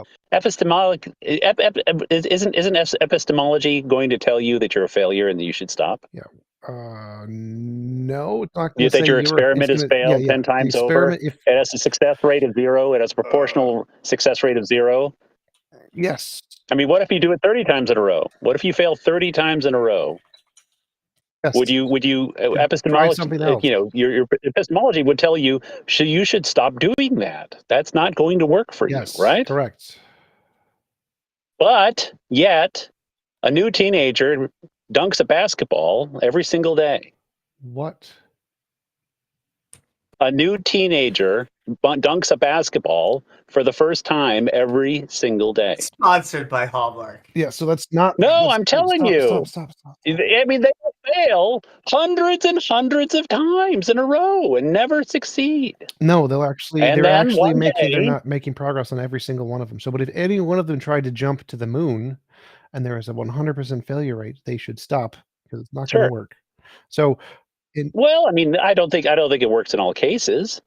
it works in 0% of cases. It is not. If I were to say, physically possible. my faith in God means that I'm going to be the second coming of Christ and that everyone's going to follow me explicitly Okay, so and pray to me for the rest of their days. I mean, isn't- that might be a bit of a stretch. Faith isn't induction. Faith is trying to jump to the moon. 0% success rate. Doing something that we know what works. if faith is not used to jump to the moon? What if you use faith not to jump to the moon? You don't need faith to not jump to the moon. Well, I mean, it's true you don't need it, but it can help. No, it can't. It can't help you not jump to the moon. Gravity helps you not jump to the Well, moon. it can help you. It can help you get out of your house and go to a job. So It can help money, you but that's irrelevant. reduce fear that you're going to get attacked by other people. Yeah, so can It delusion. can give you the confidence to reach out and maybe find a boyfriend or girlfriend or some other Yeah, companion. so can Harry Potter. So what? Like the point here is that This is not a bad thing. Yes, you can make stuff up, and making stuff up can help you cope. Good job. I don't care. The question is does faith differentiate imagination from reality? The answer is no, it can't. It's an epistemically unjustified belief. And you said that's And harsh, hell- but who cares? Epistemically unjustified No, but beliefs. what I'm can saying motivate. is that people who, for example, if I go back to the teenager, if they have faith that one day they'll be able to dunk a basketball, and one day they That's not succeed faith. after That years fails. of failure. Your analogy fails. That's not faith. They Well, have if you don't evidence. believe that you will ever succeed, then the answer could be What you're true. saying literally makes 0 sense. If you have evidence that training can cause people to dunk and you train, that's not faith. They have, look, evidence I can dunk. So that is not faith. There is 0 faith there. There is evidence there. Well, there's faith that it applies to you. You could No, that's you could say that it evidence. doesn't apply to me. No, that's evidence. I could- If you have legs, like humans, go ahead, Amy. If I Some could just people give you some an people would believe alternative, that though. some people would Instead believe of that they'll never using get a date. faith- Instead of using faith, replace that word with hope or confidence. My Yes. confidence is Yes. that we can do it. I have hope that we can achieve it. Well, I mean, faith is multifaceted, and those two I would consider facets of the same diamond. And we would just say, get rid of faith. Because when you use that word, it comes with all this baggage. Like if Well, you're using it in like a lay hope? sense. Does hope have baggage? No, not Does doesn't trust have have any baggage? supernatural baggage that we have. No, trust doesn't. You should trust. That's a fantastic another alternative that we should use. So why is faith so bad, but trust is good?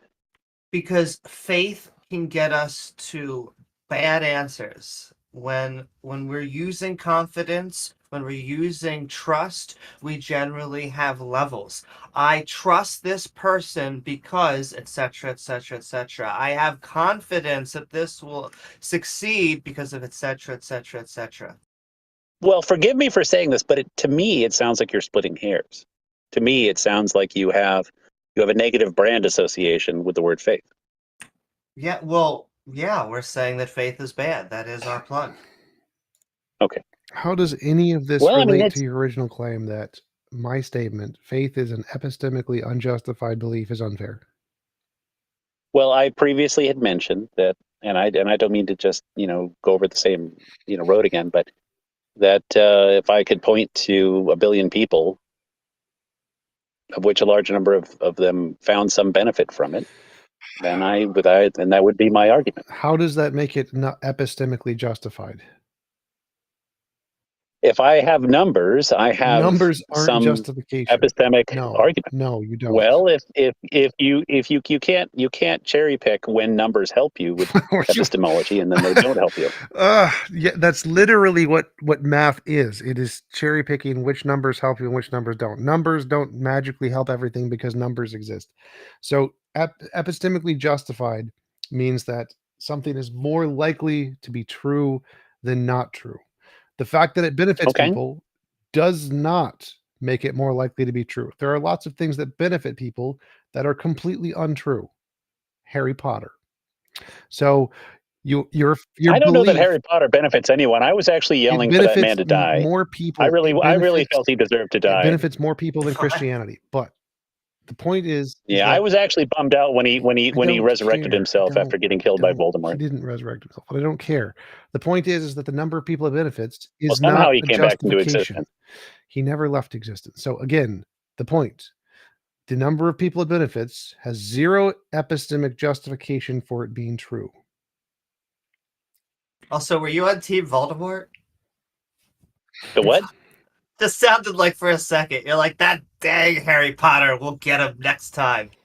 No, but the actor's really good. The actor who played Voldemort is a very good actor. But but I mean, he actually gets to the train station and he's in the white light and he runs into Gandalf. Well, not Gandalf. What was his name? No, that's a movie I'd watch. No. It was Gandalf. He runs Who cares? into his teacher again, and who's dead. So I would argue that visually speaking, it's a representation of his death, and then he gets offered the chance to go back again, which I would argue is resurrection. Maybe not Christian resurrection. It might just simply be fantasy resurrection. Near-death but experience, I but who cares? I- Go ahead, New Dawn. Go ahead. Just, I mean, the Harry Potter thing I know is kind of a segue. I think you would agree, or digression. Yeah. I want to just bring up a recent tweet by Elon Musk that has, just to kind of give it kind of a contemporary nature to it, and it's something that I think you've probably heard a lot. I'll get the question out, and then you guys can discuss this. This is a good secular kind of embrace of religion, and he says this. It's a tweet from September 7th. There seems to be an innate need for religion. Many atheists simply adopt another belief system, and he says, e.g., for example, wokeness, that's his bugaboo, that is essentially a religion. Now, I've made this argument before, and a counter is that no, it doesn't have the same facets of the sophisticated classic world religions that we have today. And I would just say, yeah, that's true. But it acts religious-like. There are sacreds that atheists have. And I would just say that in the sense that they do have sacreds, oftentimes they base it on probability, I can't even get the word out, their idea of what knowledge is, and their idea of what harm reduction, all these kind of things. But they are axioms, they're sacreds in a way that they don't feel should be violated. So I would consider those, I would ask atheists, as an atheist, but I'm not a reluctant atheist, to consider that all these axioms that you hold individually are kind of the proto aspect of what has evolved over time to be religions. So you have these things you hold as sacred or true or better than the current religions and should be adhered to. If you just collectivize those and give it a system and give it rules, then you're just doing kind of like how we got to religion. That's all. That's it. So religion defined in this context is a set of made up ideals that don't have a basis in reality, that are asserted as axiomatically, dogmatically true. Now, obviously, you can make up axioms like 1 + 1 = 2, and that's perfectly rational. It's perfectly justified. So making up axioms is not equivalent to a religion, as if you have justification for those axioms in some sense. And so it's perfectly fine to have axioms. That's not religion. Axioms is not equivalent to religions. Religions is having up ridiculous axioms that are dogmatically, unquestionably true. And science doesn't do that. Like doing unto others that you would want to have done to yourself. Yes, that would be a wrong one. You shouldn't do that. That's bad. You should do unto You shouldn't be kind to other people and expect them to be kind back again. you should not do unto others as you would have them do unto you. You should do unto others as they would have you do unto them. So The Hinduism problem got is that with, right. like, Christianity got that wrong. It's called the silver Oh. rule, as I understand. Wow.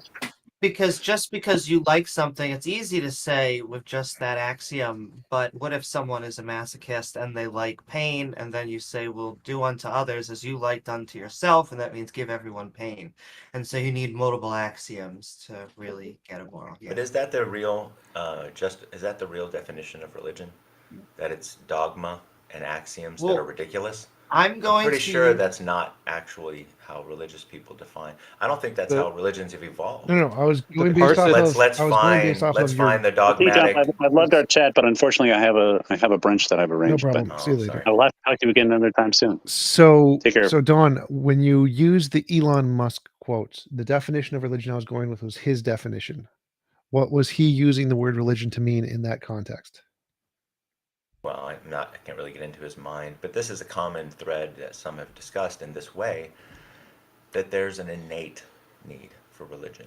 So the innate part is that there's something about. But what is the thing you're being saying there's a human. need for? What is the thing that you think there's an innate need for? So I think there is an innate need for, and I think you have it, is an idea of something sacred for the group. And Well, that's not when you required at all. say There's religion, tons of ideologies that have nothing sacred. it doesn't matter. Those people who adhere to those ideologies have something sacred. Whether they technically, No, whether they don't. They in literally the text, don't. Yeah, they do. No. Whether in the text, individually they do. No, they Whether don't. in the text, There's nothing that's whether in the sacred to me. text, whether in the text that they point to There is has nothing something sacred, that is sacred to me. Whether in the text, whether in the text, maybe that's your sacred. No. Whether in the text, Okay, stop there's something deflecting. that's written. There's nothing sacred to I'm me. not. Give an I'm example. responding. You said there's ideologies that don't have Yes, a there sacred. are millions Fine. of people who have But nothing that's sacred. But there aren't groups of humans that have nothing sacred. There are tons of groups of humans that have nothing sacred. They're called atheists. I don't agree with you. Okay, what do you think No, they hold they that's have sacred? something. What do you define sacred as? Well, I mean, you'd have to ask them, but generally speaking, they hold No, what do these you axioms. define sacred as? What is sacred? Anthropologically, it's something that people ritualize, worship, hold unquestionably true, find of higher value. That is like Well, that the part's not apex true. of the value. So, Apex of the value. What's most important, more important than themselves. okay, that's not what sacred means. So no. Sacred, connected to a Wait, god or how did gods, I dedicated to mistake religious it? purpose. Sacred, religious rather than No, secular. that's a religious. Um, Yeah, that's a religious idea. That's not overriding, embodying the laws or idea. doctrines of religions. That's what sacred means. So you're just saying people value stuff. Yes, people value stuff. That is not equivalent to sacred. But New Dawn, one of my main problems with religion is that they take orders from leaders from beyond the grave. Yeah. No, I get it. There's parts of the kind of world religions that don't make sense to you. What I'm just saying is that those world religions evolved out of the human mind because of the human mind. Sure. And these things are, just because you claim to be atheist doesn't make you not have a human mind. And you're going to have Of something, course. whether you want to admit it or not. That you wasn't find our sacred. argument. We think we have minds. No, but you have the flaws, as you would call it, that you claim religious people have. Everybody has. Well, I mean, Yeah, but one of them generally is not speaking, believing in the in a aggregate, God. everybody has a religiosity No. that they apply to something. No, that's false. That's a false equivalence fallacy. We Well, know this is whatever. a fallacy. This is a very common fallacy. Just saying false. This is like, are we having a discussion? Are you just going to sit there and like grade me like a professor? Both, because you need to be graded. Well, because I don't think you're wrong. good. I don't think you're very good. No, You I'm don't doing great. accept So my I can idea. give you the answer. You don't accept my secular idea of sacred. No. So I can tell you you're wrong. You're being combative, Stop, honestly. stop. I can tell you you're wrong. I can give you a here you resource to show that you can look at and say, oh, look, here's the exact thing you're talking about, which is wrong. Like, oh, you're saying you're making a false equivalence between religiosity and secular and saying everyone's religious. Like, no, they're not. That's absolutely false. And then you're trying to make an ambiguity fallacy. I and didn't then say everyone's religious. Now you're misstating me. Are you doing this purposely? How are you this stupid? So religiosity and religious Are you doing it purposely? You're an idiot. No. You're an idiot. I didn't say everybody is. You're done. You're an idiot. So no, not everyone has religiosity. Atheists do not have any religiosity. They don't have anything that's sacred. Some of them do. So I can't say all atheists don't, but there are large swaths of humanity that have nothing that's sacred. And so you're just wrong. There's going to be atheists that believe in astrology and all sorts of kooky stuff. I would even say you could have your definition of sacred, but that doesn't mean that we need to accept that everyone has or should have a religion. Welcome, X, and welcome, Love Reducing Suffering. Hey, how are you guys doing? Pretty good. Suffering. I came in just as he was reading the quote, and I was trying to guess if he was quoting Peter Boghossian or somebody else, but when he finally said the quote came from Elon Musk, I had to laugh a little bit. But like the idea that we should equate things like woke with being a religion, not just atheism, but this is a thing Peter Boghossian does, and ironically, Peter Boghossian wrote a book called A Manual for Creating Atheists. He was influential in helping start street epistemology, although it kind of outgrew him, I think, in a good way. But he's guilty of this, and as are a lot of people. The people who are obsessed with anti-wokeness, for some reason, like Peter Boghossian and Elon Musk, are fond of calling things they disagree with religions, right? So they're trying to take the ideas of some secular idea and then say, look, they believe in stuff. People who believe in stuff, that's equivalent to a religion. They hold something to be important. That's the equivalent of holding something sacred.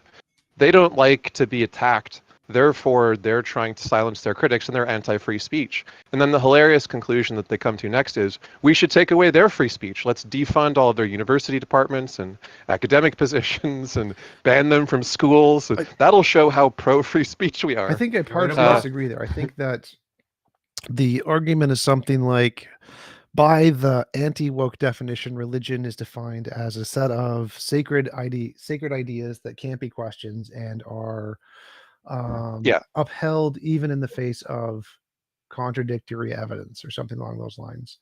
And if you're willing to hold beliefs that are even in conflict with all of the evidence, despite the evidence, then it's a delusion of some kind. But if you still uphold those as sacred, then it's more like a religion at that point.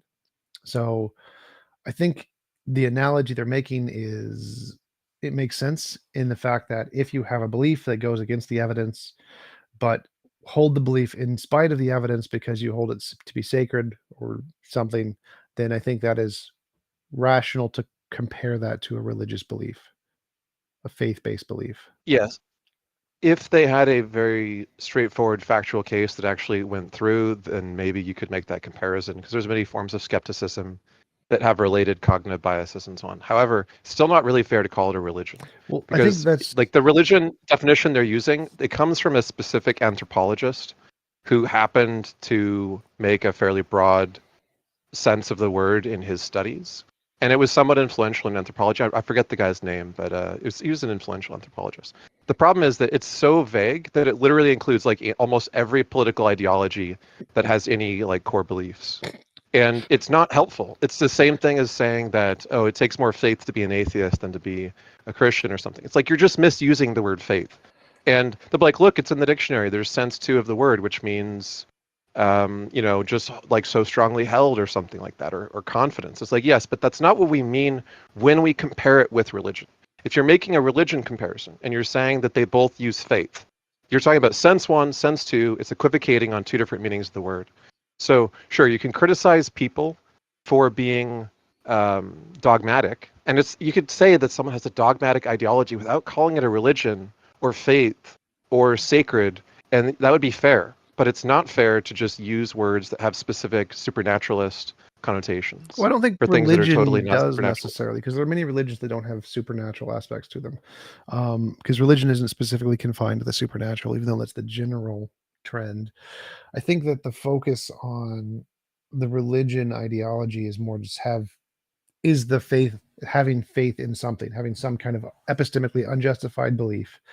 And specifically in the context of the woke debate, there are many examples where they just literally got things wrong a bunch and then considered them super, super sacred and can't be challenged. Like, is there an IQ or physical difference between men and women? Like, yeah, there is. Yeah.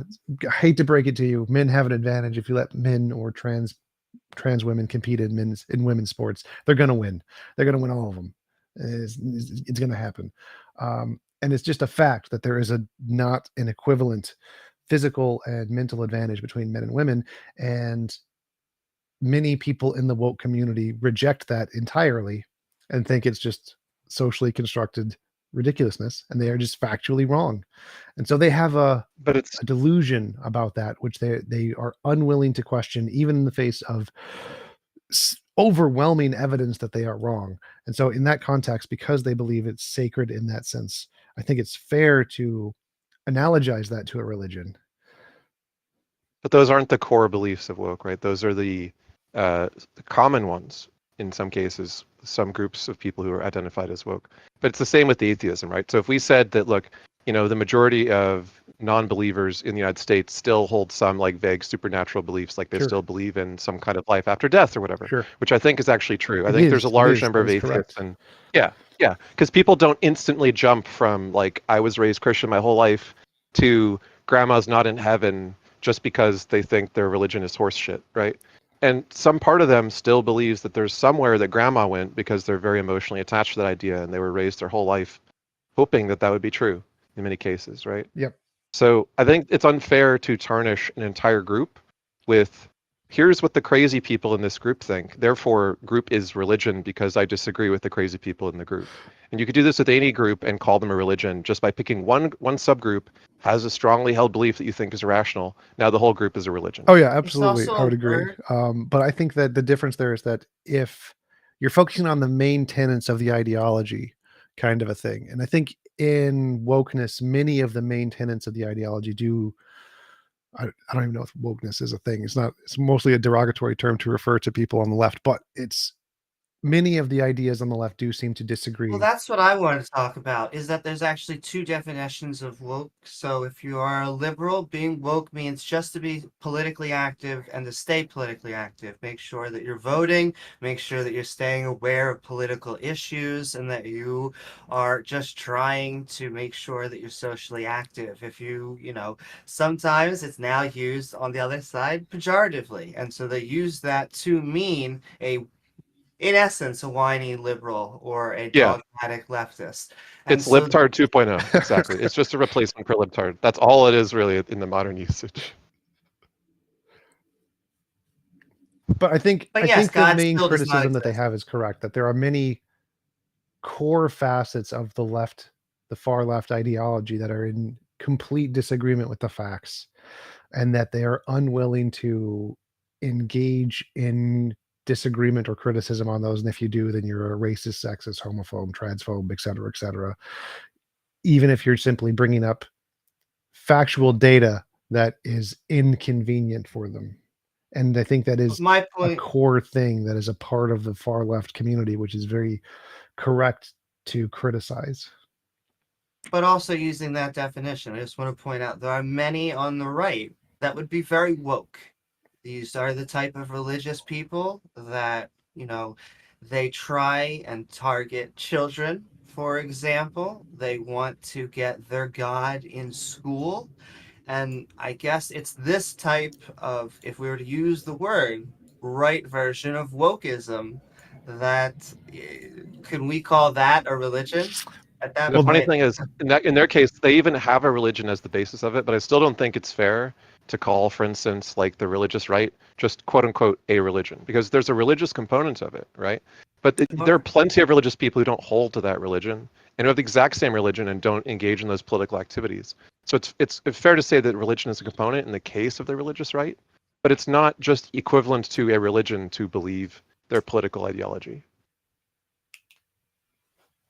I don't know, because I think there's still a fair analogy. Like if there's many things they believe which are simply factually false, but they're unwilling to question them because of their dogmatic political beliefs, I think you could still call that a religion. I think that would still be a fair comparison. So like take trickle down economics or something that many people on the right genuinely believe in because they love just that ideology fits them very well, and they believe it even in the face of incontrovertible evidence that completely fails to solve any kind of income inequality.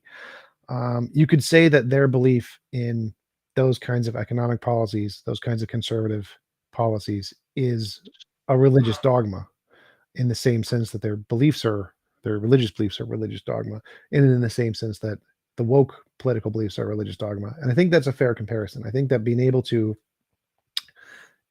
equivocate the belief in overtly false political systems without openness to question or challenge or revision from new data, and comparing that to similar beliefs in, say, angels or demons or spirits or voodoo or whatever, I think that is a fair comparison to make. I think it's obviously clearly it's not they literally believe in an afterlife or God or spiritual stuff associated with the economic policies, but I think that using it in a derogatory sense to show that those economic policies are no more supported than voodoo is a fair comparison in order to perpetuate the point that those things should not be believed or accepted or instituted in politics in the same sense we shouldn't institute religious beliefs in politics for the same reasons, because they're garbage. They don't correspond to reality. And so all such beliefs should be considered something that should be removed from politics, the build the wall between church and state kind of a thing. And those are more on the church side than the state side. But then what is your difference between a religion and a dogma? Just being dogmatic. They would be like synonyms, or That's a the problem. Is you're delusional taking two meaningful distinctions and you're just conflating them. Well, I think it would be more than a dogma. I think it'd be delusional dogma, and then saying that would be equivalent to a religion in this case. I just think it's unhelpful to conflate the two. It's much fairer to say they have like a dogmatic like political ideology than to call it a religion. You're just muddying the waters. I don't think so. I think it is helpful because it makes a realistic analogy to what it is you're saying, how bad their belief is. So like if you're saying believing that trickle down economics works is the same as believing in Thor, to criticize Ocean, but like that's how ridiculous it is to believe in trickle down economics, to like believe there's actually a guy in the clouds with a big hammer creating thunder. That's how stupid it is to believe in trickle down economics. And so I think that being able to compare it to religious beliefs, which are demonstrably false and are ridiculous and you believe are ridiculous in 99% of cases that aren't your case, and showing that that is an equivalently ridiculous belief to whatever politically you're believing is, makes it a much more concrete way to understand the criticism than to simply just call it a dogma. Because just simply calling it a dogma or something along those lines doesn't really help to explain the appropriate level of what it is you're saying. Whereas calling it a religion, like believing in Thor or Zeus or Poseidon or something ridiculous, or that the moon was split in half, that makes a much more clear analogy to how stupid you're saying this belief is. So just saying it's a dogma doesn't mean anything. Anything can be a dogma. 1 + 1 = 2 could be a dogma, but that's perfectly rational. I don't think you need to confuse terms to make a point that a belief is stupid. And I think that it's also not really fair to equate religion with automatically being stupid, because there's religions that are much more reasonable than political ideologies, vice versa. It has to do with the content more so than just like the category. The category is a meaningful category without reference to how stupid it is. A religion has something to do with spirit or worship of something spiritual. Now, it could be something that's not a supernatural thing. So, for example, like naturalistic pantheists might have a religion. Yeah, I started a religion. And it might not involve anything. Yeah, exactly, right? So that's the kind of the odd thing here is that, like, I'm surprised to hear this from you because seemingly you think there's a better way to do religion that doesn't involve problematic dogmas or stupidity. So why equate religion with, like, the lowest level of possible stupidity when not all religions are that bad? Well, I think it's, does what they're saying have real content? Is there a real meaning? Can you steel man what they're saying and make it into a meaningful statement? Yes, it makes perfect sense what they're saying. Is it uh judgmental towards all religions and put them in a negative light? Sure, definitely. But I think that the main point is what they're saying meaningful statement? Is it a real analogy that actually makes sense? Yeah, it is. It does. Does it apply in all cases to all religions? Clearly not, but I don't think that matters to the argument. I think what matters is, does what they're saying actually have a coherent meaning to it, and is it supported by data? Yes, it makes sense what they're saying. Is it considered of all religions? No, but it's not meant to be. Can I say something adjacent to what we were talking about? Because someone quoted Elon Musk, and so I want to quote another fantastic philosopher of our time, Joe Rogan. And it's just the difference between a cult and religion. And so you want to know the difference between a cult and a religion. In a cult, the leader knows that he's full of shit. And in a religion, that guy's dead. I disagree with that too, but I think a cult is specifically has, like, I think there's like 4 criterion of what makes something a cult. It's called the bite model, yeah. Yeah, it's like the separating people from their family, not being open to criticism. I forget what the other 2 are though. I will say, though, there's a prophet that said, sell everything and leave your family and come follow me. Just putting that out there. Yeah, it's broadly speaking behavior control, information control, thought control, and emotion control. So you're only supposed to feel certain things, you're only supposed to think certain thoughts, you're only supposed to know certain data, and you're only supposed to do certain behaviors. Well, it just fits Now let's Christianity compare to a that to the T. Abrahamic God. Yeah, exactly. But anyway, we should love reduced suffering. You've been up here for a while. What did you want to talk about? Hey, yeah, I just had some quick questions about, like, whenever it comes to the idea of like some type of like being coming from like another reality. It seems just like not coherent at all, like not from any one of my experiences whatsoever. Does the explanation that reality has always been make more coherent sense to you? Like that's just existence has always been here, rather than something coming from nothing? Yes, I don't think anything could come from nothing. I think that nothing in the broadest sense would include no possibility of things coming from it. Okay. And then I just had 2 more questions, and they're pretty quick ones, if you don't mind. What's your like theory of truth, if you don't mind asking? I use a foundationalist theory based off of my direct experience. I think therefore I am. And then I need some way to differentiate imagination from reality, and I use novel predictions to do that. And so my theory of truth is that which corresponds to reality. And to get to that, you need to start with your own existence, and then from that, find a way to differentiate imagination from reality. And the best way to do that is novel predictions. That's my theory of truth. Okay, so what do you feel about like when it comes to like pragmatic theories of truth? I guess I have another question after this one, but how do you feel like those notions of truth? They're better than most. Pretty good. Like, okay. And then finally, I was just asking, like, so it seems like the all possible worlds it seems like something you want to strive for, and it seems like you're approaching it in your own way. How do you think other people should approach that goal? Like, how should we act in order to become the best of all possible worlds? impose the least involuntary impositions on others as possible. So force people to do the least things that they don't consent to doing. Okay, so that seems like a minimum. Is there anything above that we should try for? Maybe try to alleviate some of those things that people don't want to do? Yeah, like homelessness, starvation, hunger, disease. Those would be great. Get rid of those. Taxes. Okay. So is there a form of government that you would be more inclined to go for in order to instrumentally get to that goal?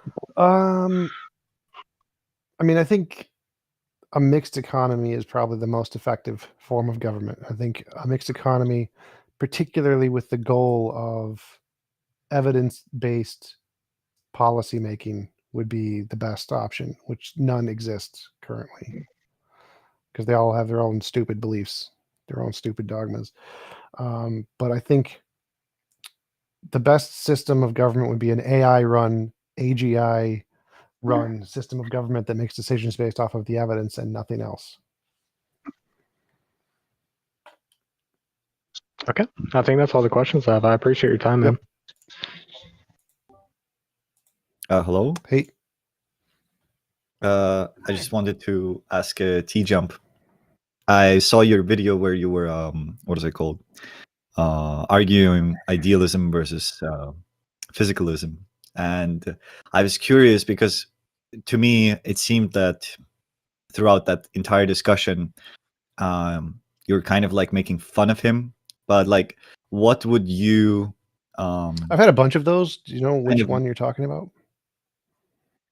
Sorry. Well, I've had a bunch of debates between idealists and physicalists, so I don't know which one. It's with this guy with like bookshelf behind him. It doesn't narrow it down a little bit. Most of them. Doesn't even narrow. Everybody has a bookshelf. Bernardo Castro. Okay, gotcha. Yeah, Bernardo Castro.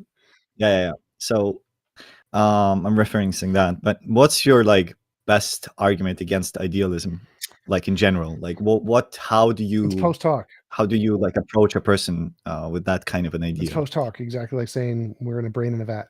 Could idealism explain all the data? Yes. Is there any novel predictions that anyone has made using idealism? No. So there are infinitely many theories that can all explain all the data we have. This is called the problem of underdetermination. So like you could say we were all created by leprechauns 5 seconds ago and they implanted memories in us of what happened in the past, but it never really happened. And that would explain all data. Knew it. All of the data. But why don't we believe that? Well, because that model has all it's done is it's taken all of the past data and made it fit, but it hasn't explained any of the new data, the things that we haven't discovered yet. Whereas, so it's okay. So like materialism or something, we predict that an asteroid is going to come in 500 years or something. And we see the asteroid like, oh, well, that was a prediction that was made by the gravity and matter and materialism positions, and it worked. So it wasn't just taking the past data and explaining it. It was then after explaining it saying, here's something we would expect to see in the future that we haven't seen yet, and getting it right. That's what you need for real evidence. Simply the ability to explain past data is irrelevant. Everybody can do that with any hypothesis, no matter how stupid it is. It does nothing. It's a waste of time. So all such theories should be done away with until they make novel predictions. Okay. Yep. Thank you. Yep.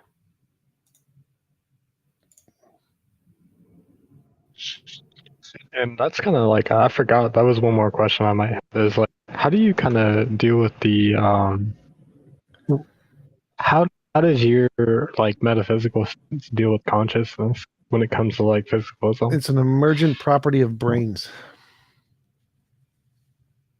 Okay, so what's the distinction between a property dualist, or I guess maybe, can you be a physicalist and a property dualist? I'm not really sure. Yes, you just can't be a substance dualist. So a substance dualist says there's two kinds of stuff out there. Property dualist just means there are different properties that are a result of the same substance. So it's not, you can be a property dualist and still be a physicalist. Okay, and would you hold to like a computational theory of mind, or somewhere along those lines? I don't really take a position on it one way or the other. Okay, no worries. Thank you, man. Yep. It is.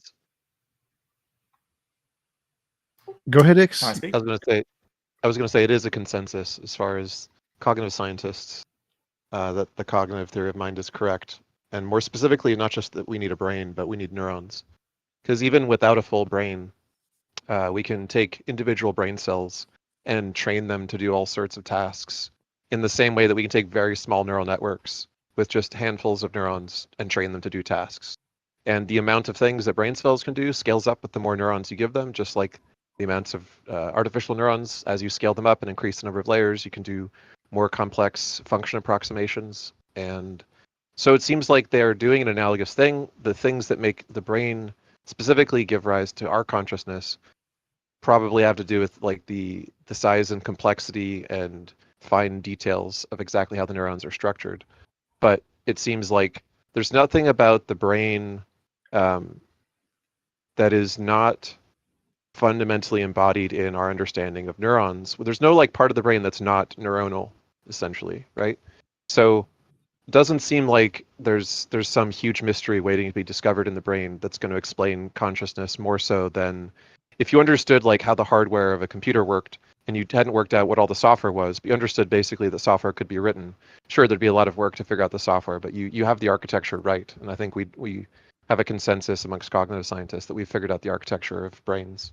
What we're trying to say is there is no ghost in the machine. But some pretty amazing software. Indeed. But there's a ghost in the shell. That is true. That was a great anime. Can I speak? Yep, go for it. All right. Hi, my name is Talcon. I'm a little bit nervous and I'm not super good at debates. So you gotta be easy on me, all right? I'll take the gloves off. No, my self-esteem is already crumbling. Listen. Okay. So I take issue not with your argument, but like with an example you used. You said earlier about the trans sports thing, and you made the point that males are different than females, males are better than sports, and the trans people just don't understand this. And I think you're mostly right, but I think it depends on the level of testosterone, right? Because if like you're like a trans woman and you like do your you do your puberty blockers, you do your estrogen, you never really experience male puberty, I would think that you'd be basically the same as a cisgendered guy. I think what's your thoughts? Yes, so there is a spectrum among everyone that in a class like women, men, trans people, whatever, there's going to be some percentage that are going to be average, some percentage are going to be below average, and some percentage are going to be above average. The problem is the only section that matters to the debate is the people who are the above average.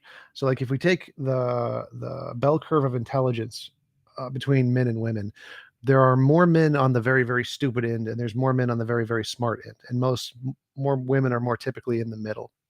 And so what this means is that more men are failures in life and completely die and mentally handicapped, complete junk, and so they fail. But there's also more men that are grandmasters at chess.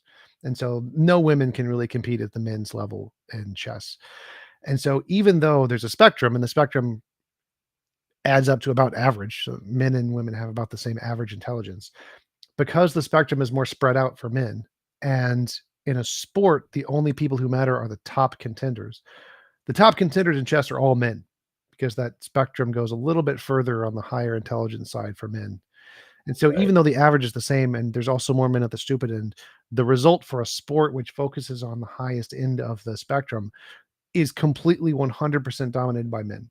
No women that compete at that level. Right. And the same thing would apply to trans sports. Like even though many trans women are going to be inferior to many regular women in sports, there's going to be a small section on the edge there, which is the same section as the men for intelligence and chess. And they're going to dominate everything. They will win everything. The people in that spectrum. Sure, I agree with that. Would you agree with me when I say that a trans woman who didn't experience a male puberty, that did the puberty blockers, did the estrogen, never really experienced that flush of testosterone that cisgendered males would do, that athlete would not have an unfair advantage? Would you agree with that? Not necessarily, no, because there are, even prior to puberty, men still have a physical advantage to women. There's a couple things to consider here. One is that it's going to be sport by sport.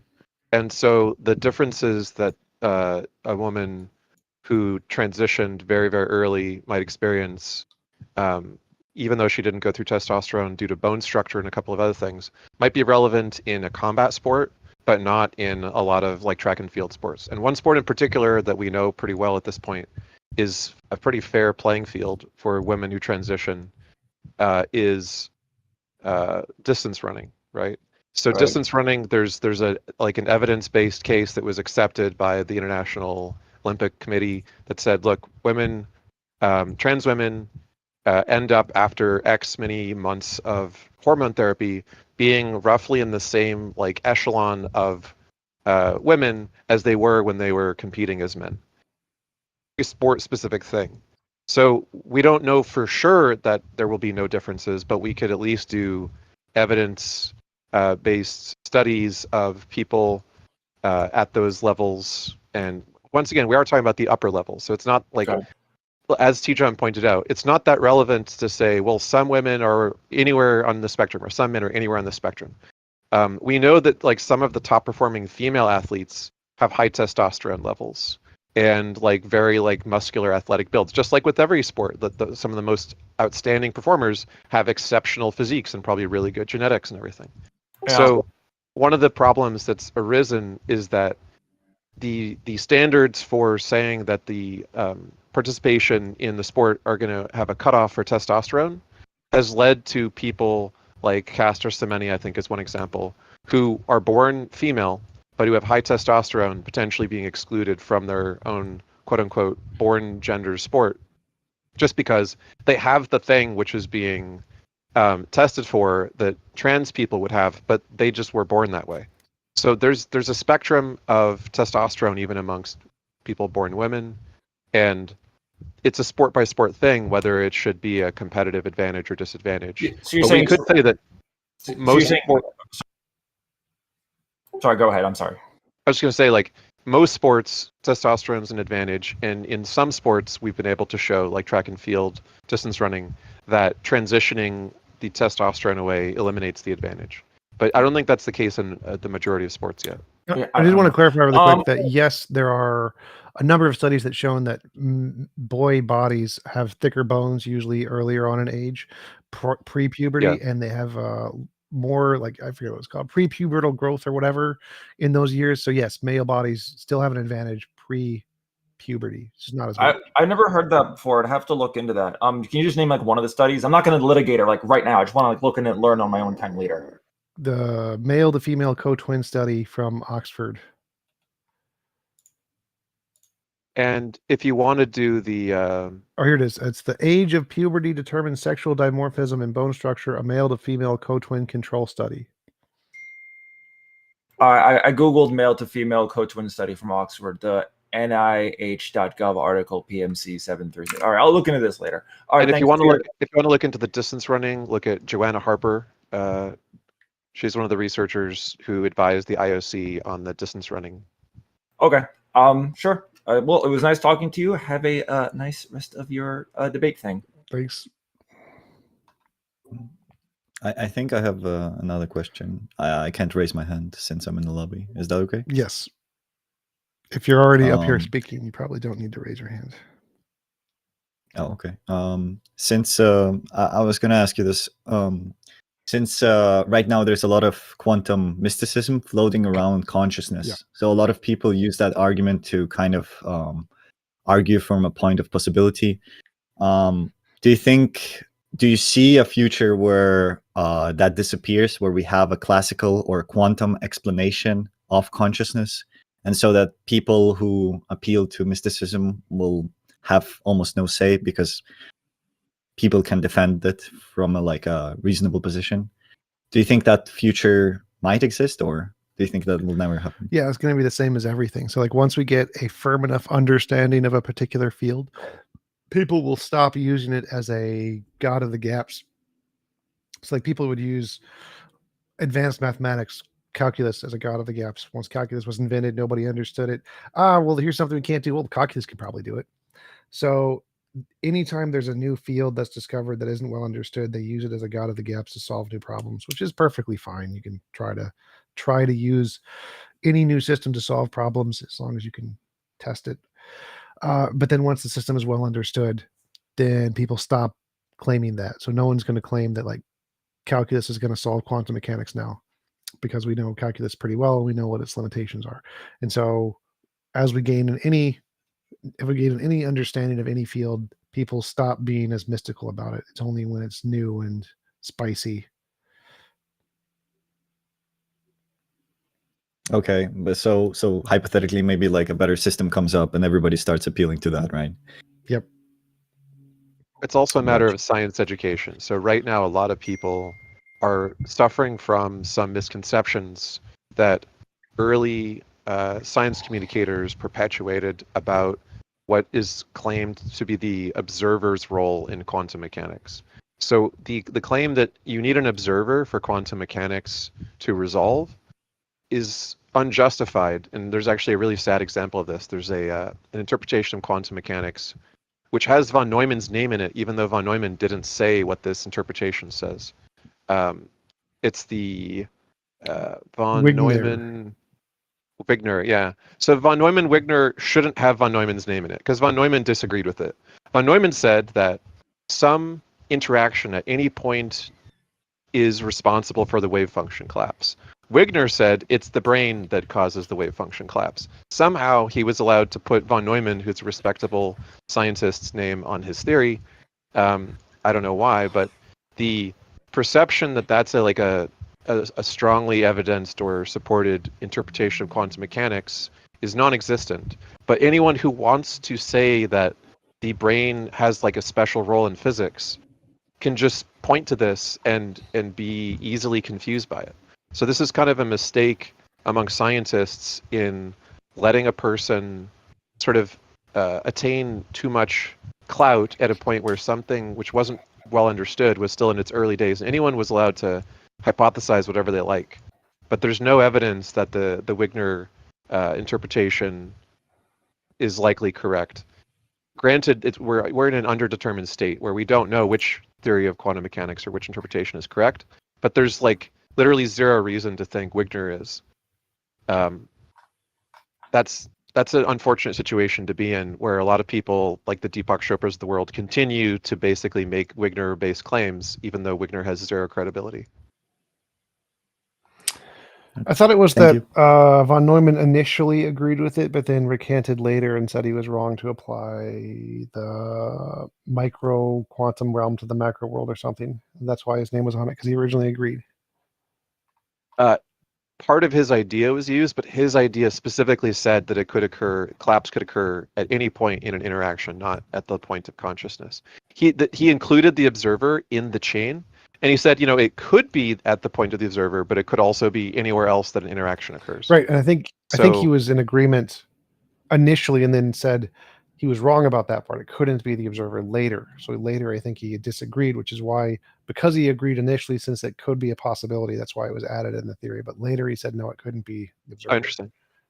I think I read that on the wiki about it. Yeah, I didn't know that he actually changed his mind about that part. I just knew that he originally included it as one of the possibilities that he hadn't ruled out, and then he was taken to be agreeing with it completely by putting his name on it. I'll have to read more about that. Yeah, and the other one is just, besides like the idea that brains have some fundamental role in wave function collapse, is no, that was my bad. It was Wigner. That, Wigner switched. Wigner flipped his view. Yeah, that was it. Yeah. The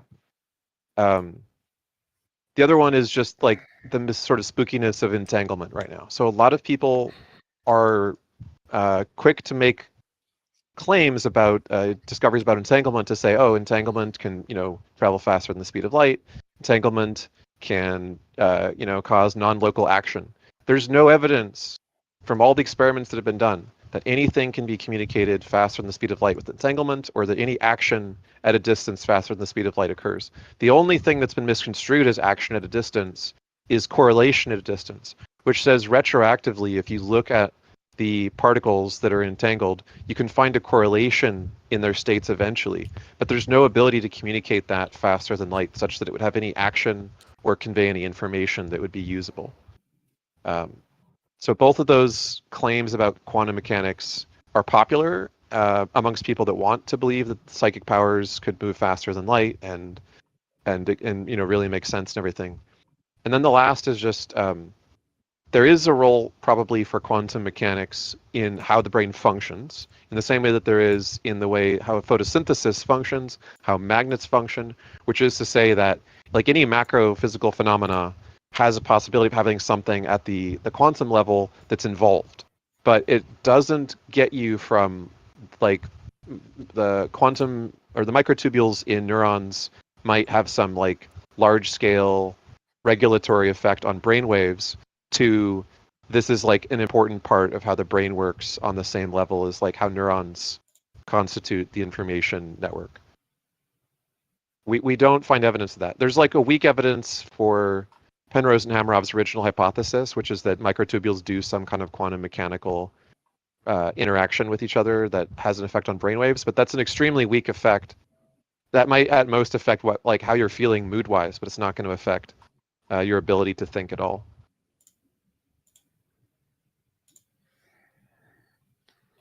Well, I also noticed that Bernardo, he used kind of a solipsistic point of argument, saying that everything goes through consciousness. So like the outside world goes through the consciousness, and therefore his view is more concrete, because no matter what is outside of you, it always has to go through the human mind, therefore somehow overpowering reality itself.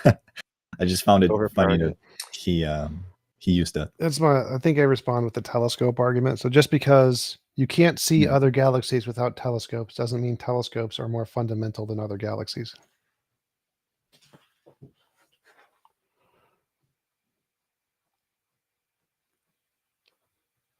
Yeah, and some of what you just said sounded like the Donald Hoffman anti-realism stuff, but as far as I can tell, Donald Hoffman is greatly exaggerating.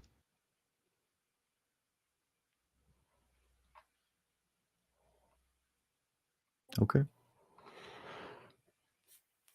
Anybody else? Questions, comments, philosophy, politics, religion, morality, potatoes? Still no good evidence for a god, though.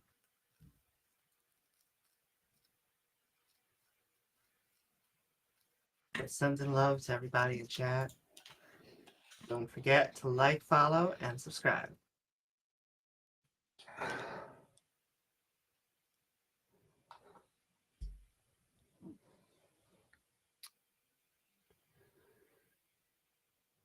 My favorite potato dish, probably French fries from McDonald's.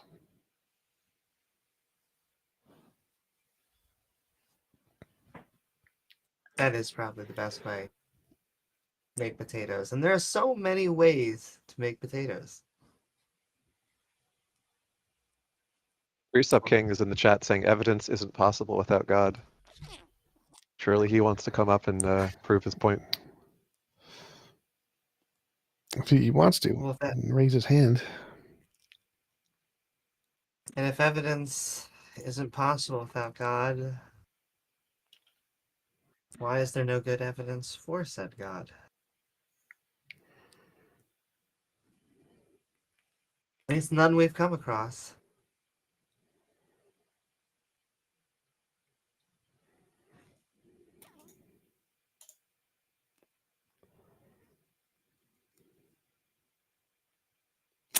Hey, Carlos. Hey, can you hear me? Yep. Hey, how's it going? Yeah, you mentioned foundationalism earlier, and that you talked about that the cogito is your grounds for knowledge or theory of truth, right? Yeah. So normally because I haven't looked too much into the topic, but about the Agrippa's trilemma, but normally the critiques about foundationalism talks about dogmatism, or the asserted foundation is normally arbitrary. Yep. But if you have in some piece of infallible self-evident knowledge like the cogito, does it avoid those problems, would you say? Yeah, because it's not arbitrary. It's not just like you just picked something. You can't, if you exist, then that would be a pretty good foundation to start with, for sure. That isn't arbitrary. Yeah, and it can't be argued to be dogmatist or anything like that, you say? I guess it could still be dogmatic, but it wouldn't be arbitrary, because that would be the biggest criticism of foundationalism. It's arbitrary which foundation you start with. But if you're starting with your own existence, that would not be arbitrary. All right. Okay. Would you call it the cogito, does it count as a properly basic belief? No. What's your understanding of a properly basic belief, and what are the problems with those? Plantinga's properly basic beliefs apply to anything that is believed by a culture to be foundational to reality. I think that was the major critique against his view. Like voodoo would be a properly basic belief for that culture. And so anything qualifies as properly basic if it's a foundational belief about reality and the culture believes it or something. Properly basic beliefs are garbage. Right. So why is the cogito not a properly basic belief? Like proper basic beliefs are like beliefs about the fundamental nature of reality. Cogito isn't. It's just saying you exist. It doesn't say what you're made of. It doesn't say who made you or if you're fundamental. It doesn't say anything about that. So like properly basic beliefs would be like a god or the fundamental nature of reality is X. Cogito doesn't say anything about that. Hmm. I mean, the fact that you exist is a objective truth of reality. It's not fundamental, what you're saying. Right. Yeah. Because properly basic beliefs, as Plantinga defines it, are beliefs that have to do with the fundamental nature of reality. Like God, because Right. that's the point, is to justify God. That's why they exist. Mine doesn't have any claims like that. We all believe we exist. We all believe that logic works. They are adding another presupposition, a God, on top of those. Also, Plantinga's definition of properly basic belief is just question begging. According to Plantinga, a properly basic belief is one which is, quote, produced by cognitive faculties functioning properly in a congenial epistemic environment according to a design plan successfully aimed at truth, aka God. So you don't have properly basic beliefs without God, according to Plantinga, which is like question begging. He's just saying, oh, I think that I have a properly basic belief about God. How do I know that it's properly basic belief? Well, I've just defined properly basic beliefs as beliefs which are imputed from the designer according to their truth tracking plan for me. It's not an argument. You can't make an argument by question begging.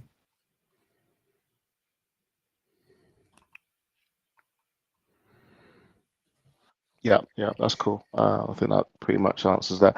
I suppose whilst I've got you, your model of morality, like I quite like it in the sense that I think like it goes through. Like I don't, I'm not convinced by it. Like I think that all morality is subjective. I think that without minds there would be no such thing as morality. But obviously you're saying that it's the law of nature, so it would continue to exist even if it had no minds to affect it. One of the main critiques you tend to get is the whole normativity thing, and you use the Euthyphro to show that you don't need normativity as an entailment of morality or something like that. Can't remember how you render it, but where you, I think is you say that something is good because you ought to do it is one of the horns. Yeah.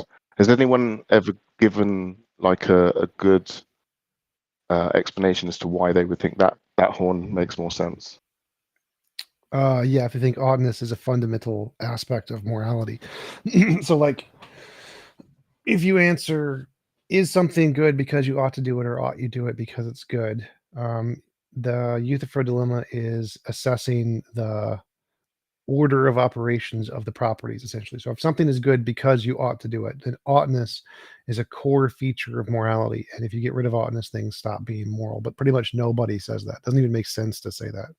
But if you say you ought to do something because it's good, then whatever goodness is independent of oughtness, and oughtness is a label you apply once you have all the goodness stuff, which means oughtness isn't core to goodness. There's something else that's core to goodness. And so once you recognize that, then you realize oughtness isn't the core factor to what's important to morality. I think I had one guy say that the first horn, that something is moral because you ought to do it, but I don't think he ever explained how you could come to an explanation like that. Right. Yeah. Yeah, I think the way you explain it makes sense. I guess obviously it's like you say, you're just trying to establish which has more like primacy in the assessment. Yep.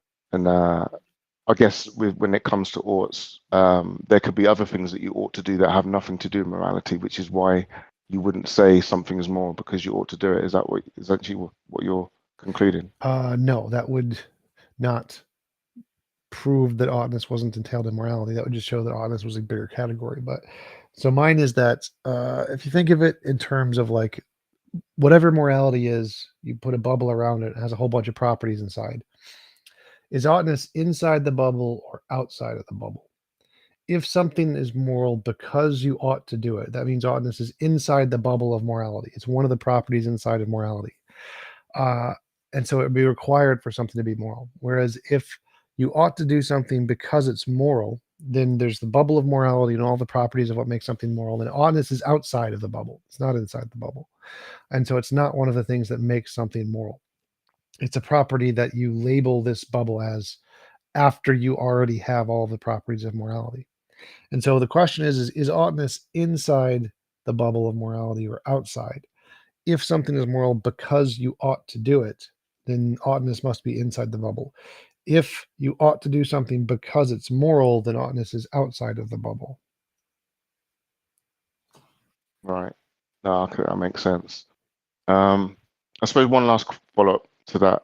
What would you say to someone saying that the question doesn't actually make sense because essentially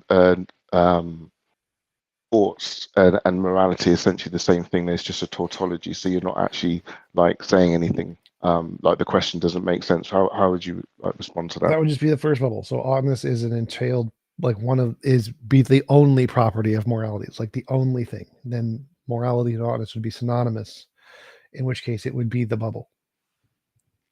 Right. Okay. Yeah, it makes sense. Thanks. Yep. Thanks a lot.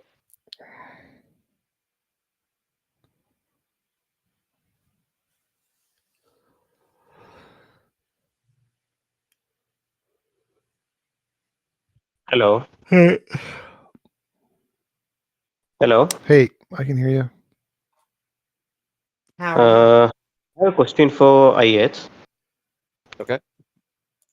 How can we reduce the quality of experience from physical parameters?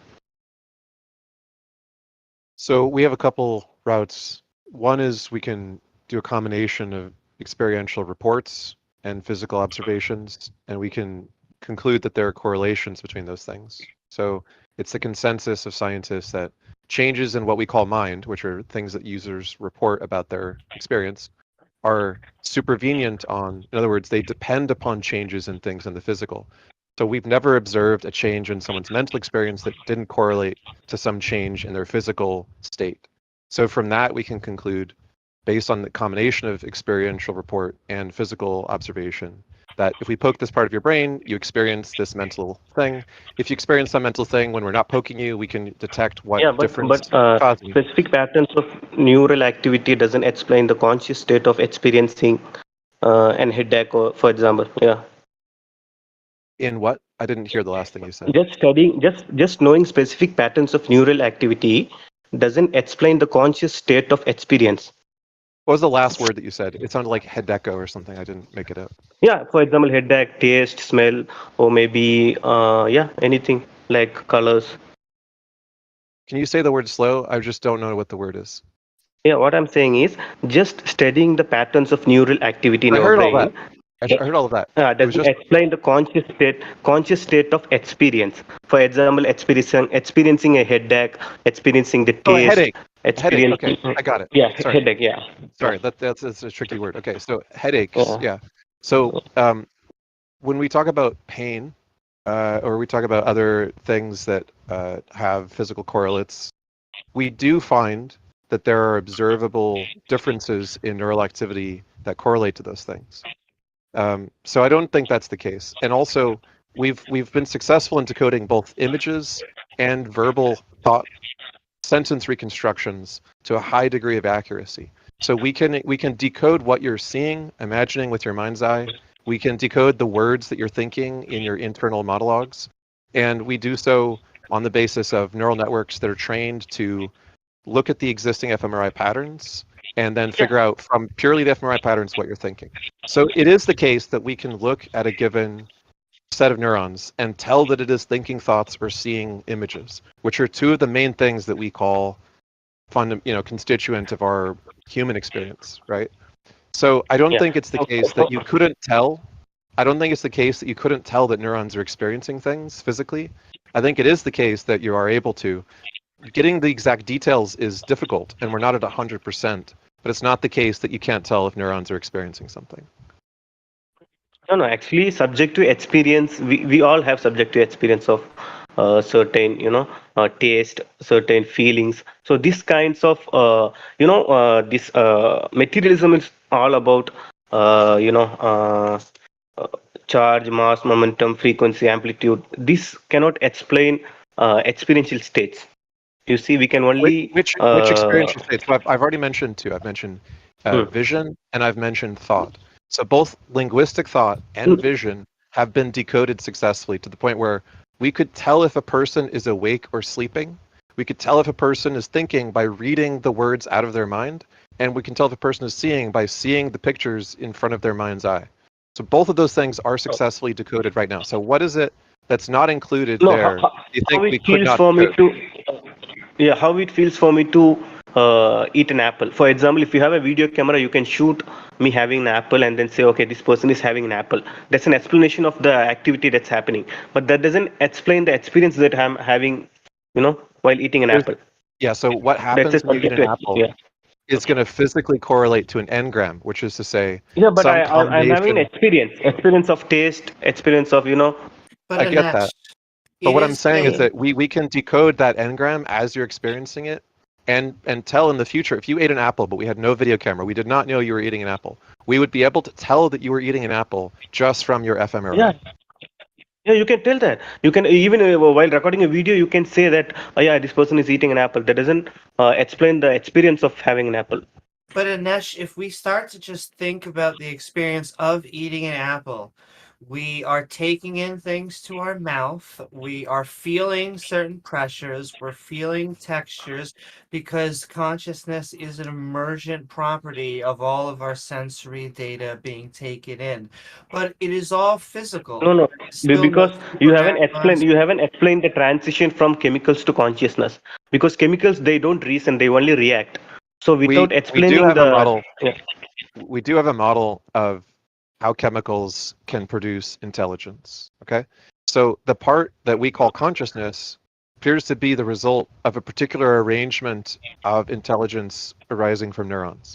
Now, we also think it's possible that there could be neurons which don't produce an analogous internal representation that we would consider similar to consciousness. So I would agree that it is possible that there are neural networks that are intelligent. In other words, they respond to their environment or exhibit some kind of intelligence that we might say are not conscious. Because if we understood more about the specifics of how our consciousness works, we would say that they're different from that. They don't have all the properties that ours does.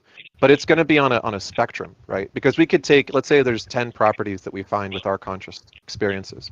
If we were to go on a spectrum and remove them one by one, we would find various like neurologically damaged human patients that are missing every one of those things in various combinations, right? Sometimes you have a person who can't remember things. Sometimes you have a person who can't integrate things, a person who can't imagine things. All of the things that we associate with our ability to think consciously are missing from certain brain damaged people. But if you took all of those brain damages and you combine them, you might say that person is not conscious at all because they don't have any of the things that we're constituting consciousness to be. But it's the case that there's a spectrum of gradual accumulation of faculties, of competencies, that each of those added up to amounts to our level of consciousness. So I don't think it's this strict defining line. I'll grant that there's going to be neural systems that we wouldn't say have any of the criteria, but it is the case that we can decode the things that we're considering to be part of consciousness, like vision and language, and we can read those out of your brain without looking at what you're doing physically. We can just from fMRI alone tell that you're eating an apple because we know what neurons fire when you eat apples. And before you have a response, I want to know, what is your definition of consciousness? No, because consciousness is a subjective experience. We cannot explain in terms of materialistic ontology what consciousness is. That's what I'm saying. Because materialistic ontology is all about weight, mass, charge, momentum, speed, frequency, those kind of things. That doesn't explain what an experience is. So you cannot expect me. Yeah. Well, hold Can on. you You tell just me? said your definition of consciousness was a subjective experience, and you can't explain it. That was your No, definition. consciousness includes everything: memory, experience, and then logic, reasoning. It come because that's what I want to ask IS. In case if I ask you, what is 10 into 10? 10 or what? 10 times 10. You can either do addition or multiplication. Okay. You can I don't have to multiply do. 10 into 10, or you can do addition of 10 into 10. So. Yeah, the brain, the actually neural activity doesn't differentiate the what you're doing. Either you're adding it or you're multiplying it. So how you gonna find out whether what you've done additional or multiplication? Just So looking at the I neural don't. activity. I don't have to do either. So it's inaccurate to Mm. say for most educated people that they do either operation when they tell you it's 100, right? The reason they tell you that it's 100 is because it's an encoded engram. You have a lookup table in your head, engrams, or all of the commonly used math operations that you've memorized, such that you don't do any operations whatsoever when you reproduce them, right? Not only is that the case, but we know exactly which neuron contains exactly which response. And when we ask you that, we could tell without looking Yeah, that's what I'm at saying. Neural what you activity is the say. same for both addition and multiplication. So how you're going to differentiate which one No, is it's going not through my mind? it's not the same for either. It's that you don't do either. You've memorized it. If we ask you a math question you haven't memorized, then we're going to be able to see different operators used. In fact, like, look, I'll send you some pictures. I'll post them in the chat. We can tell which number or which symbol you are visualizing by reading your thoughts. We can literally see what image you think you're imagining. If you imagine an X or you imagine a cross, if you imagine an O or imagine a G, we can distinguish the letters from one another directly from your neurons.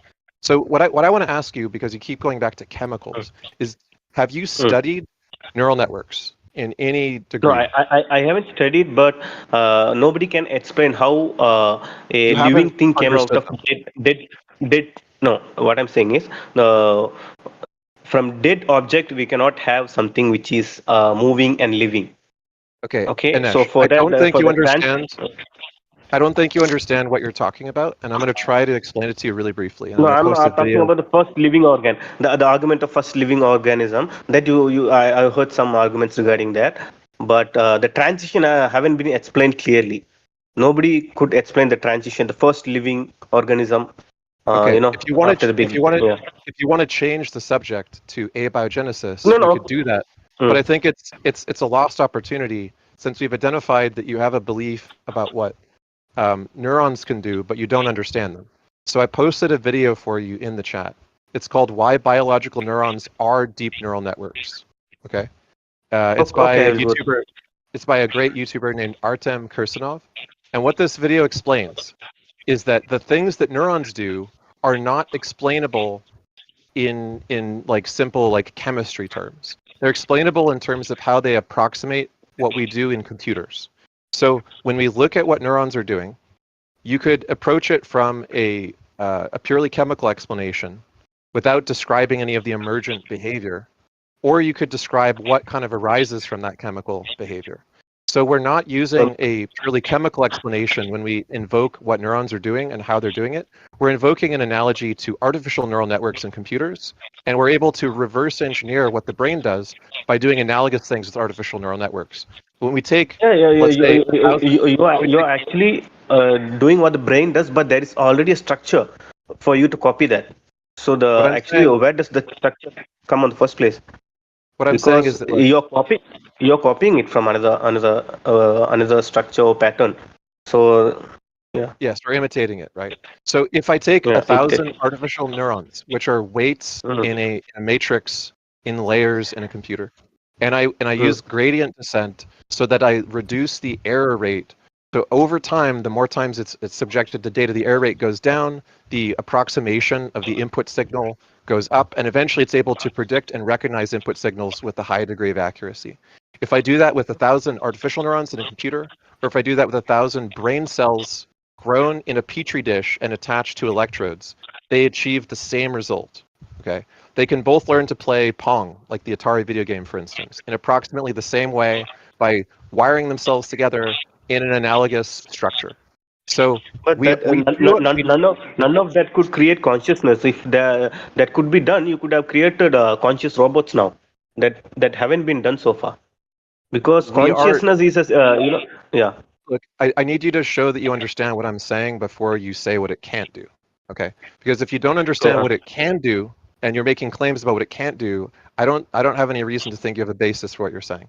So Well, do you understand that if we take some novel input, like the inputs and outputs of the game Pong, we feed them to 1,000 neurons, whether they be biological or artificial, both the computer neurons and the brain neurons successfully adapt to the signal coming in and reproduce the ability to play that game successfully and win the game. You understand that? Okay, why is it adapting? It's adapting to the input signals coming from the game. Okay. It's adapting. So the way that it's adapting is called gradient descent. So if you have a bunch of weights in a matrix and you repeatedly subject those weights to mathematical inputs of some unknown source, you don't know what the regularities or patterns are in the source at all to begin with. And you use a kind of linear algebra called gradient descent, which has the result of reducing the error rate. The error rate is like, let's say I put in a signal which is like gray or black or white. In other words, it has like a value of half or 100% or 0%. Okay. If the neurons are random to start with, then they're not going to match the input. But what happens as a result of gradient descent is they get closer and closer to the value coming in. So if you just had a value of 50% coming into some neurons, repeatedly subjecting them to that input, they're going to get closer and closer to outputting 50% on the other end of the neurons. They approximate the input that they receive. Does that make sense to you? Yeah, okay, but that doesn't, even if you can it doesn't do X. Before you skip to saying it doesn't do X, let me continue explaining. So what this means is, if we take a more complex signal, like a sinoid function, not just a static value, but a sinoid function, a math function that goes up and down and up and down, they eventually will do the same thing. They're going to approximate the sinoid function. So if you put a sinoid function in the neurons, eventually they put out the sinoid function on the other end. They have reproduced the sinoid function. They predicted it and they generated it. Do you understand that part? So there are two questions. One, why the neurons are doing that kind of things, why it is adopting. So that's first question. And the second thing is, even if you do all these things, that still doesn't give a computer generated robot conscious experience. That's what I'm saying. I think we're about to get to the last step. So the input. Can I finish? We're at step 3, which is the last step. So we understood that it can approximate a static signal. We understood that it can approximate a varying signal. Now, in the end, we approximate the signal coming in from Pong, which is the position of the paddle and the ball in the world, and the result of like the score going up or down. So the score going up or down as a consequence of where the paddle does or does not hit the ball back is received by the neurons, whether they be artificial or biological. The result is that eventually the brain cells learn to increase the score by hitting the paddle reliably over and over again. This is analogous to what any biological organism is doing. They have input data coming from the outside world, and they learn to master and predict that input data such that they can maximize for the input data that they predict. They are learning it. Before you go on, Anesh, what I'd rather because I think X could keep on giving you valid information all day long. I have another question for T-Jump. I bet you have many questions, but I have a question for you. Just two. No, Yeah, just okay. two. Just one more. Just one more. We'll get. I know exactly, but I would like to know if you have a model of consciousness. No, actually, consciousness is what we are the subjective experience that we're having, what the taste that I'm feeling while eating, the rational ability that I have to do math, and all these are my memories. Everything comes under conscious experience, because the rocks, they don't have a conscious experience. I have it, so that's the difference, you know. Yeah, but that's what X was explaining but to you, you that it develops in things like neural networks. But my question to you is, you seem to doubt all this. You seem to be very skeptical of what we're putting forth, especially from a physical realm. And so my question to you is, what's either your problem and what's your model? Yeah, what I'm trying to say is you are trying to explain something which is not physical in terms of physical definitions. That's what I'm saying. Because, consciousness is not physical, that's an experience. So you cannot explain that in terms of physical definitions. So when we explain to you that the neurons in a petri dish or the neurons in a computer are able to play Pong, what they're demonstrating is the ability to understand some signal about the outside world, predict what actions their signal output is going to trigger in the outside world, creating a feedback loop between what they perceive, the actions they take, and the result that they're able to achieve by doing so, the score. Right? All these So results are given by a computer. Yeah, given by a its most computer, but the fundamental, computer doesn't experience the state of having a tea or coffee. So would you but be I able to established show? that the brain cells did it too. So are you going to claim that brain cells can't be experiencing something just because they were grown under No, some artificial conditions? what you're doing is you are just analyzing all the patterns, structures of the physical ontology, and then you are saying there's nothing above that, because that's the only thing that you can observe. You cannot observe immaterial things. So you're observing the movements in physical ontology. You are seeing all the movements, all the structures, patterns, and then you I are don't think saying, you understood. Okay, Do you you mind? didn't Do you mind explain if how the I? Do you pattern mind if I occurred. interrupt real quick? So, his argument is my hard problem of consciousness, bro. My hard problem, bro. Okay, so Anish, did you understand that the brain cells in the petri dish, which are like the brain cells you and I have, they accomplished the same feat of mastering the input, generating the output that will maximize the reward function. They did the same thing that the artificial ones did, meaning that the artificial model is an accurate reproduction of what brain cells are actually doing. And if you're going to say that the brain cells aren't conscious, they're human brain cells, right? So whatever you're doing with your brain is going to be similar to what these brain cells are able to do. Obviously, it's going to be a different structure, but are you denying the Because consciousness that of a brain cell playing that Pong? brain cells may be able to do that. That's just the explanation or correlation between the neural activities, but that doesn't explain what consciousness is. That's what I'm saying. That could be a different ontology, because the movements in physical matters you cannot okay, you can leave it, no problem. Yeah, I will go to the next. I will go through the article that you have given, the videos.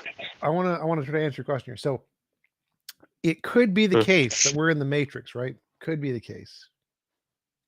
Yeah. But we don't believe that. We typically believe there is rocks and stuff outside. The world really exists, right? Yes. Why? Why does the model that there's actually a world out there have more Because evidence than the Matrix?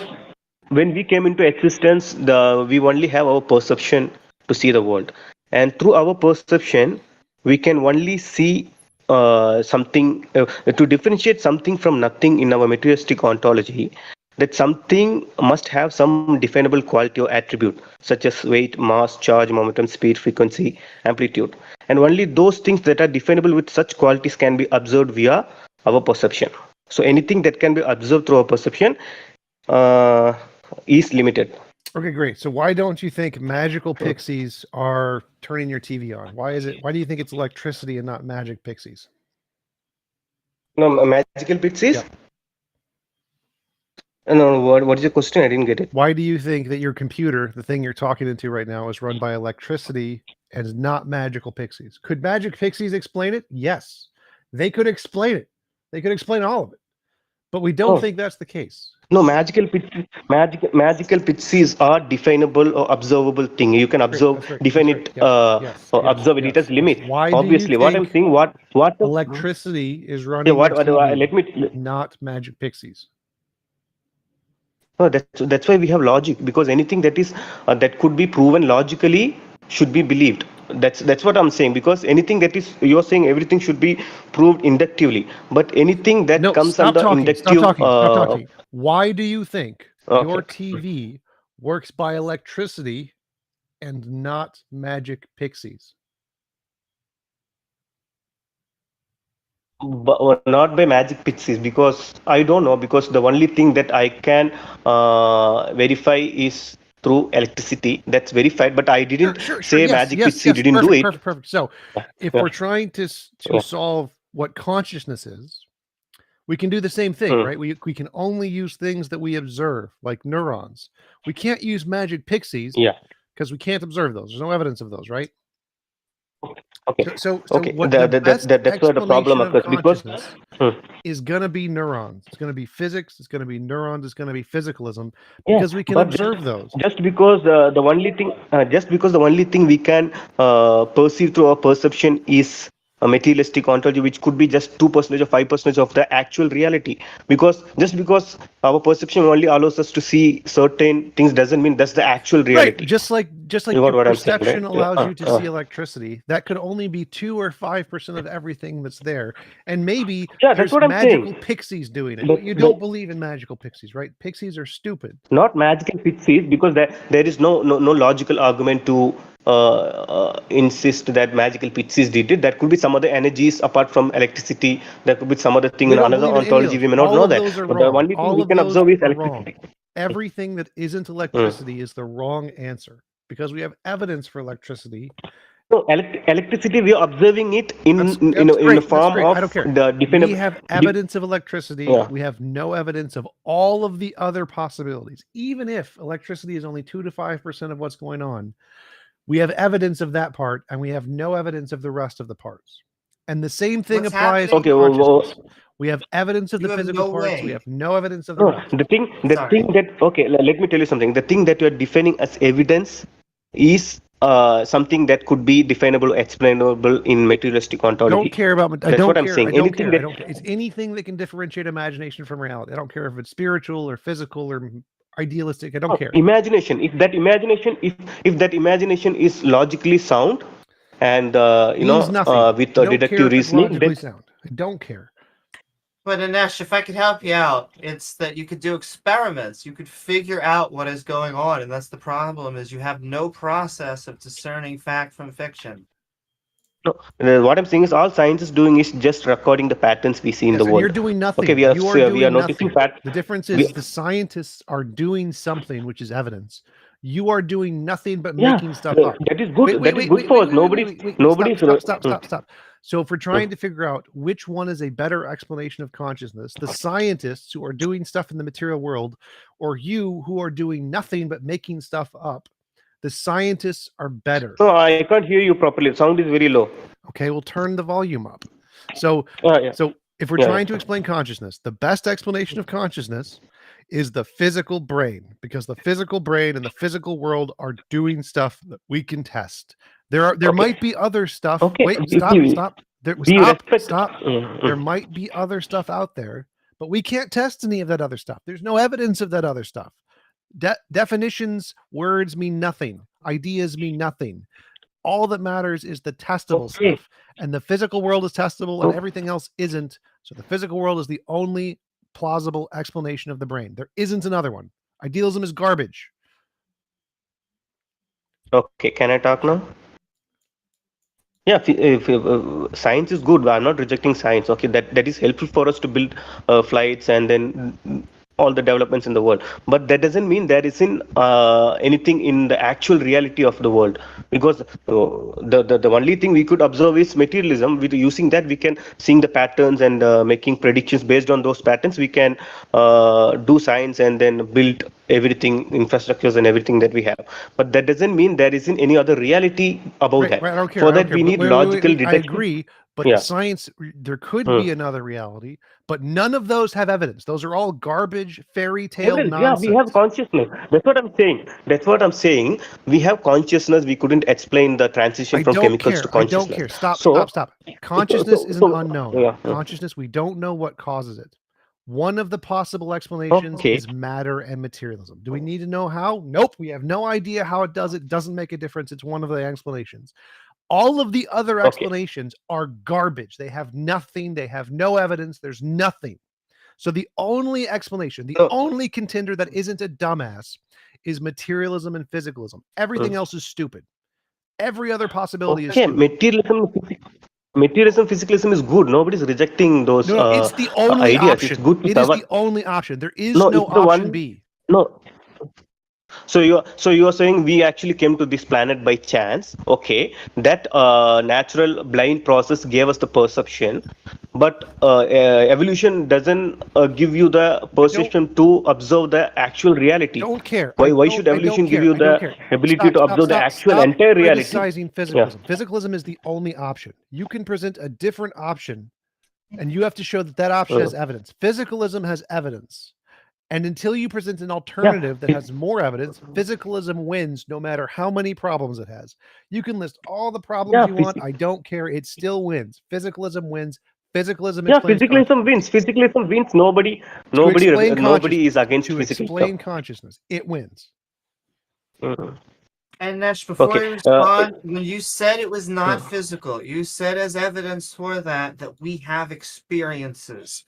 But just because we have experiences doesn't mean that that is not a physical component. And also there are fantastic evolutionary reasons for why we may be conscious beings, like the niche being open, because things like multicellular organisms like plants and fungi do their thing. We can't photosynthesize. We have to move around.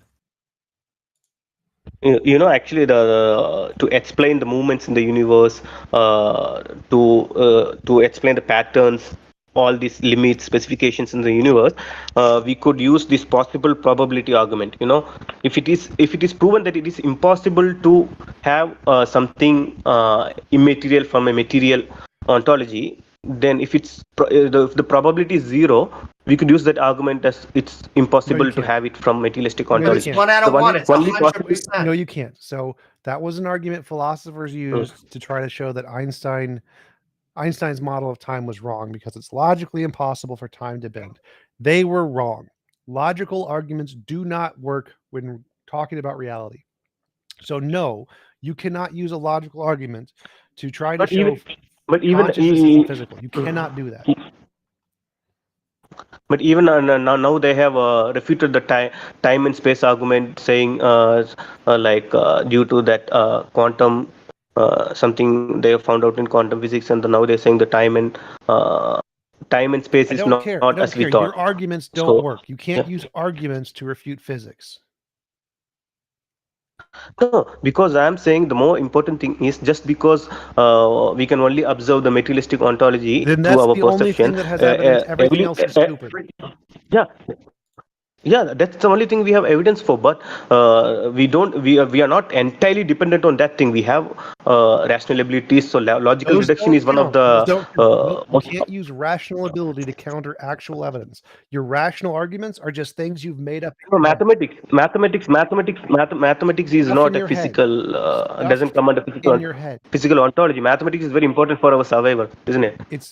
Math is just a result of physical ontology. Math is just physics. But let's move on to somebody else because we've gone through this.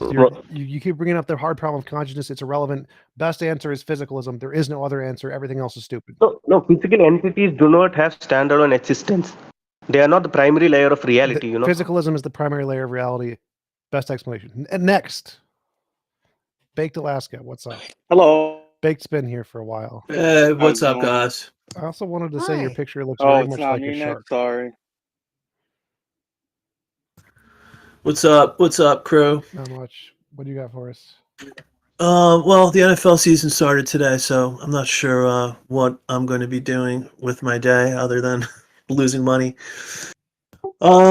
Anyway, glad to join you guys for a little bit. So yeah, just to follow up on Anish, I mean, very good discussion you guys were having. I tend to, I think, view things more along Anish's lines. Just because I don't really understand the physicalist interpretation of consciousness, but you guys were raising some good points. A couple questions I could raise to try to elucidate maybe some of the issues.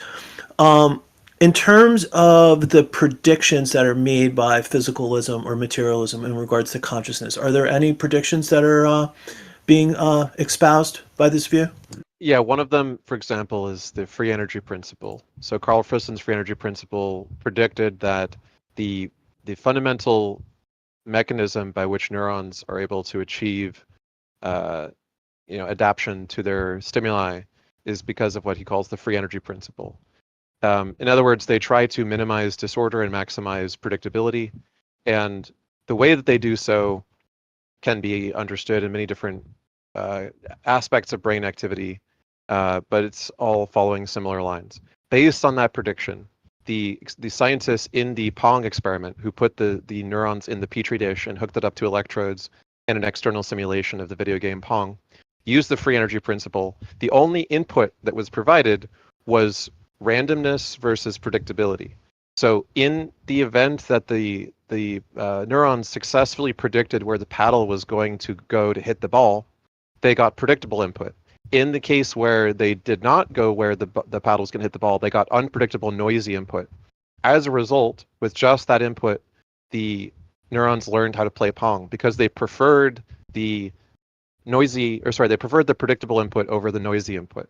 So what this says is, based on everything we know about how artificial neural networks work and how gradient descent works mathematically, and based on everything we observe in neurons that are able to do analogous things, we would predict that the free energy principle is an important factor in why the brain is able to do this successfully in the same way that the computer analog does. It works. Without the free energy principle applied, the brain cells did not successfully learn to play Pong. With the free energy principle applied, they did. This is like a novel prediction you wouldn't get from any other model than one that's based on like a physicalist understanding of how neurons work. And it successfully predicted how the brain successfully learns in a way that if you didn't have that prediction, you wouldn't have been able to get the brain cells to learn. Okay. So, well, that's good. I mean, it's good that some predictions were made. And of course, for your point of view, that they checked out. So, at least that's some progress that's being made. And along the same lines, and I obviously I'm not familiar with that, so I'll look into that, and then I'll come back at some later point, so I could follow up with you about it. IX.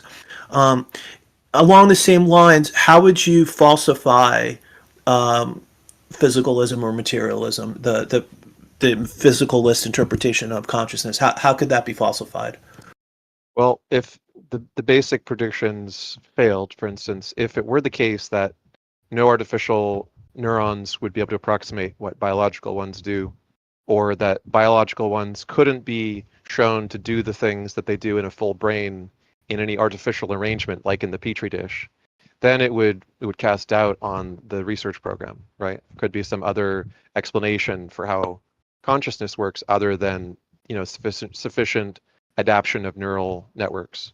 But it seems vindicated that the neural network hypothesis works because even in a limited sample like a petri dish of brain cells, it has analogous function to an artificial neural network of roughly the same size. So there does seem to be a capturing of the fundamental causal factors in the artificial model, which when brought back to create biological analogs to artificial models, it goes both ways. In other words, if we could only do an approximation of what the brain does in artificial neural networks, we might say it's a successful approximation, but it maybe is missing or failing to capture how the brain actually works. But when we take the artificial example and we reproduce the biological equivalent and it still works, then we think we've actually captured it because the analog in the brain does the same thing in reverse. Okay. Well, without getting into that reverse model that you just described there towards the end, it seems like if we can't duplicate consciousness in an artificial substrate, that really wouldn't invalidate or falsify physicalism, though, right? Because I mean, wouldn't really what would be asserted then is simply like we just can't duplicate it artificially. But that wouldn't actually falsify physicalism, would it? Well, so what? So Well, it we would can't weaken. falsify. It would weaken the case, right? Okay, so it's not falsifiable? You don't need a falsifiable hypothesis. I'm just curious what your position is. To falsify, you'd have to have like omniscient knowledge of everything, and then you could falsify it. But who cares? Okay. All right. So we're kind of not that far apart because I thought you were criticizing Anish for saying his position wasn't falsifiable. No. But maybe I misunderstood. No, I wouldn't. Say Okay. that. So maybe I just misunderstood. But it's good. T-Jump, it's good you're conceding that point. And IX, do you concede that point or not so much? No, I don't think that falsification always happens instantaneously. What often happens is that prior to a full falsification, predictions fail, and people can attempt to do like an ad hoc sort of saving of a theory, and they often do repeatedly to try to preserve a theory in the face of seeming falsification. So if it were the case that all these experiments to reproduce what neurons do failed, eventually I think that would lead to a conclusive enough falsification that the theory would be abandoned. I'm not sure I agree with you on that, but yeah, but that's good. That's good for you to actually say that. I appreciate that. So the other point I wanted to follow up with something you said to Anish Ix is, and I'm struggling with this a little bit, because I understand where we could check by our own subjective experience where there is some correlation between like the physical state of our mind and our conscious experience. That's because we are experiencing it, right? So we could say like, yes, there's a correlation there. But it's not like if you had just looked at that physical state, right? Like let's say in an animal or something like that, you would have any idea whether there was conscious activity associated with that physical state, or you wouldn't know what to look for. So I think that's an important distinction. Like the correlation is simply because we can report out, like, yeah, I'm experiencing pain when you poke me. It's not because you could look at the physical state and There are say, predictive models that don't rely on a user report, right? So for instance, in the case of brain dead patients, the speculation when someone's in a seemingly brain dead coma is, will they ever recover or not? That's the question, right? And so they analyze the fMRI activity of comatose patients, and they're able to predict which ones would or wouldn't recover in the future with a high degree of accuracy. So you could say, well, sure, they did this because they were able to look at which ones were and weren't successful, right? But the prediction could have been made prior to that because it was based on the levels of activity. And the levels of activity prediction is going to just be consistent with like computational theories of mind, which say that, you know, higher levels of regular statistical activity are going to be predictive that that is a thinking system. well, but again, it's because with human beings, like we're reporting out the correlation. Let's say there's an animal that is having some sort of physical autonomic reaction to stimuli, right?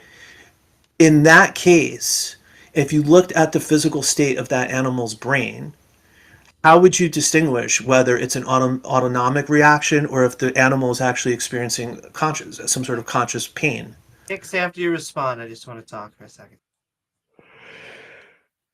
Sure. I think autonomic responses tend to involve different regions of the brain, which we know prior to the experiment we studied them.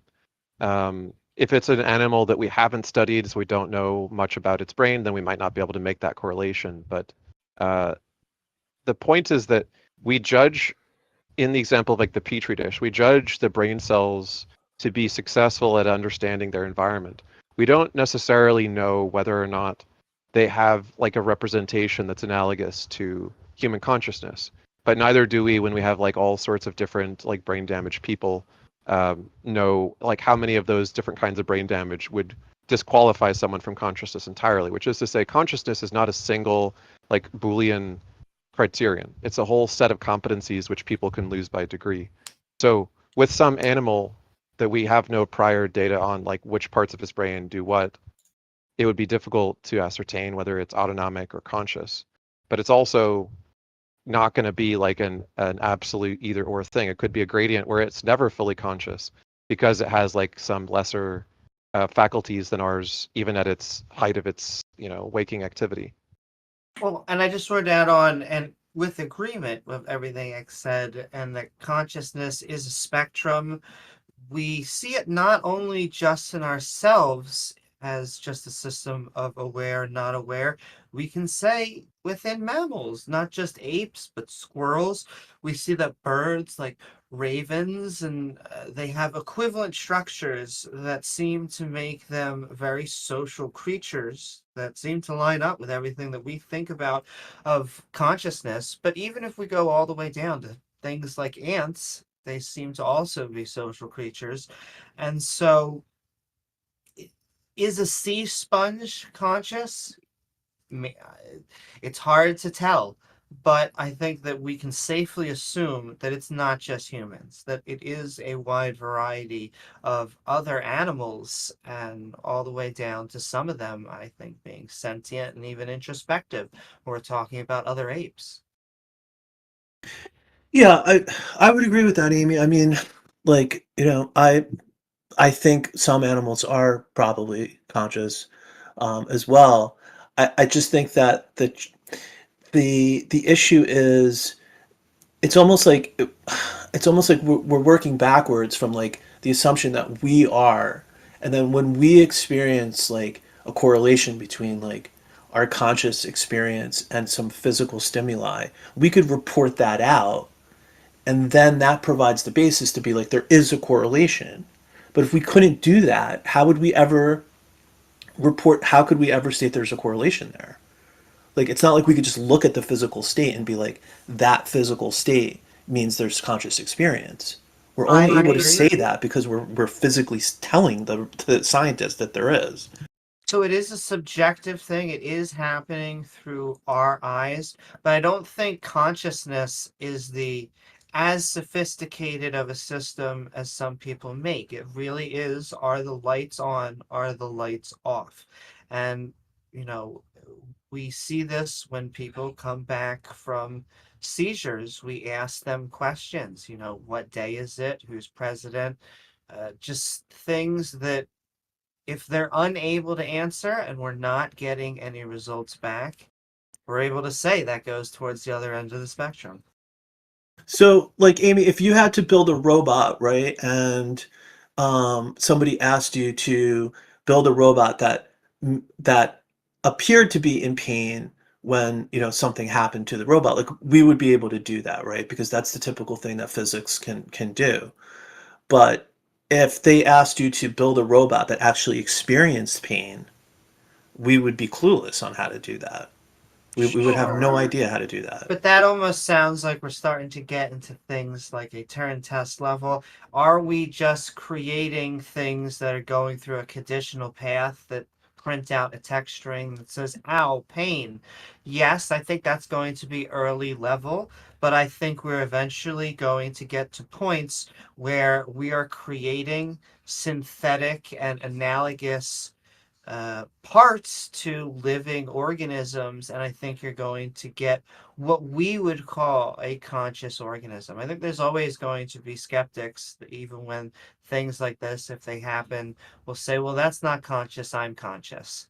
But, I think, as we were talking with the hard problem earlier, I don't think that the hard problem truly exists. I think that though we can't right now, I think that once we're able to create the same parts, it'll be the same thing that we have, no ghost in the machine.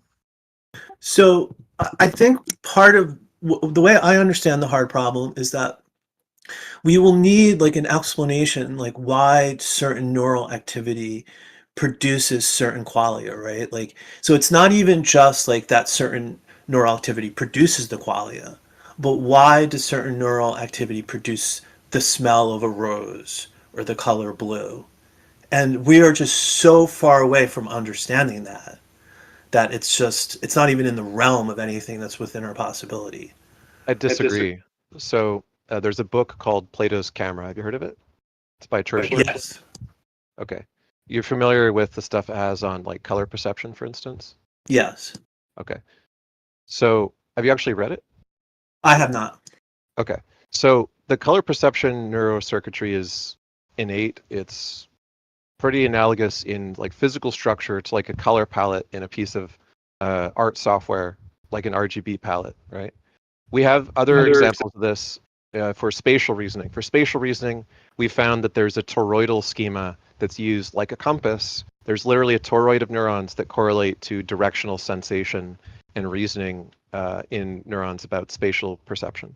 So lots and lots of things like this are super well understood to the point where we can pinpoint the neuron on the wheel and say you're sensing redness, or you're thinking of going to your right or east or whatever. And the more complex stuff like language is being decoded, complex stuff like imagery is being decoded.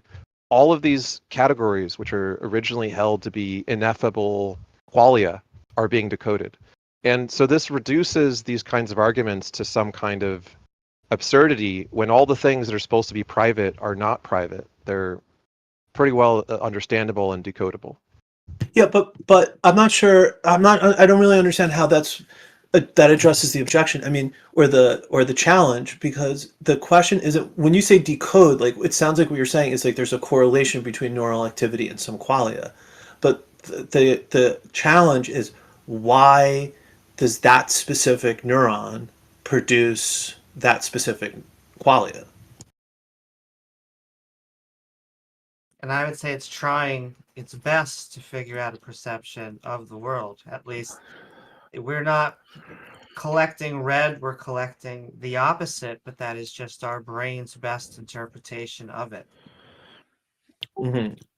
Yeah, and in the case of a novel experience, if you have some novel experience, the entraining of the engrams is going to be based on the most excitable like regions in the hippocampus and the cortical column. And they're typically excitable because they haven't been strongly entrained to correlate to one stimuli or another. So it's like in the mind of a child, a baby, for instance, where almost all of the like engram regions and cortical columns are excitable. Any new input could be arrived at by any region of the brain. But once the ones that are entrained to a particular stimuli become the most highly excitable to it, then they will supersede the like sort of default untrained ones. So we get a correlation after repeated stimuli of one particular cortical column set or one particular hippocampal engram.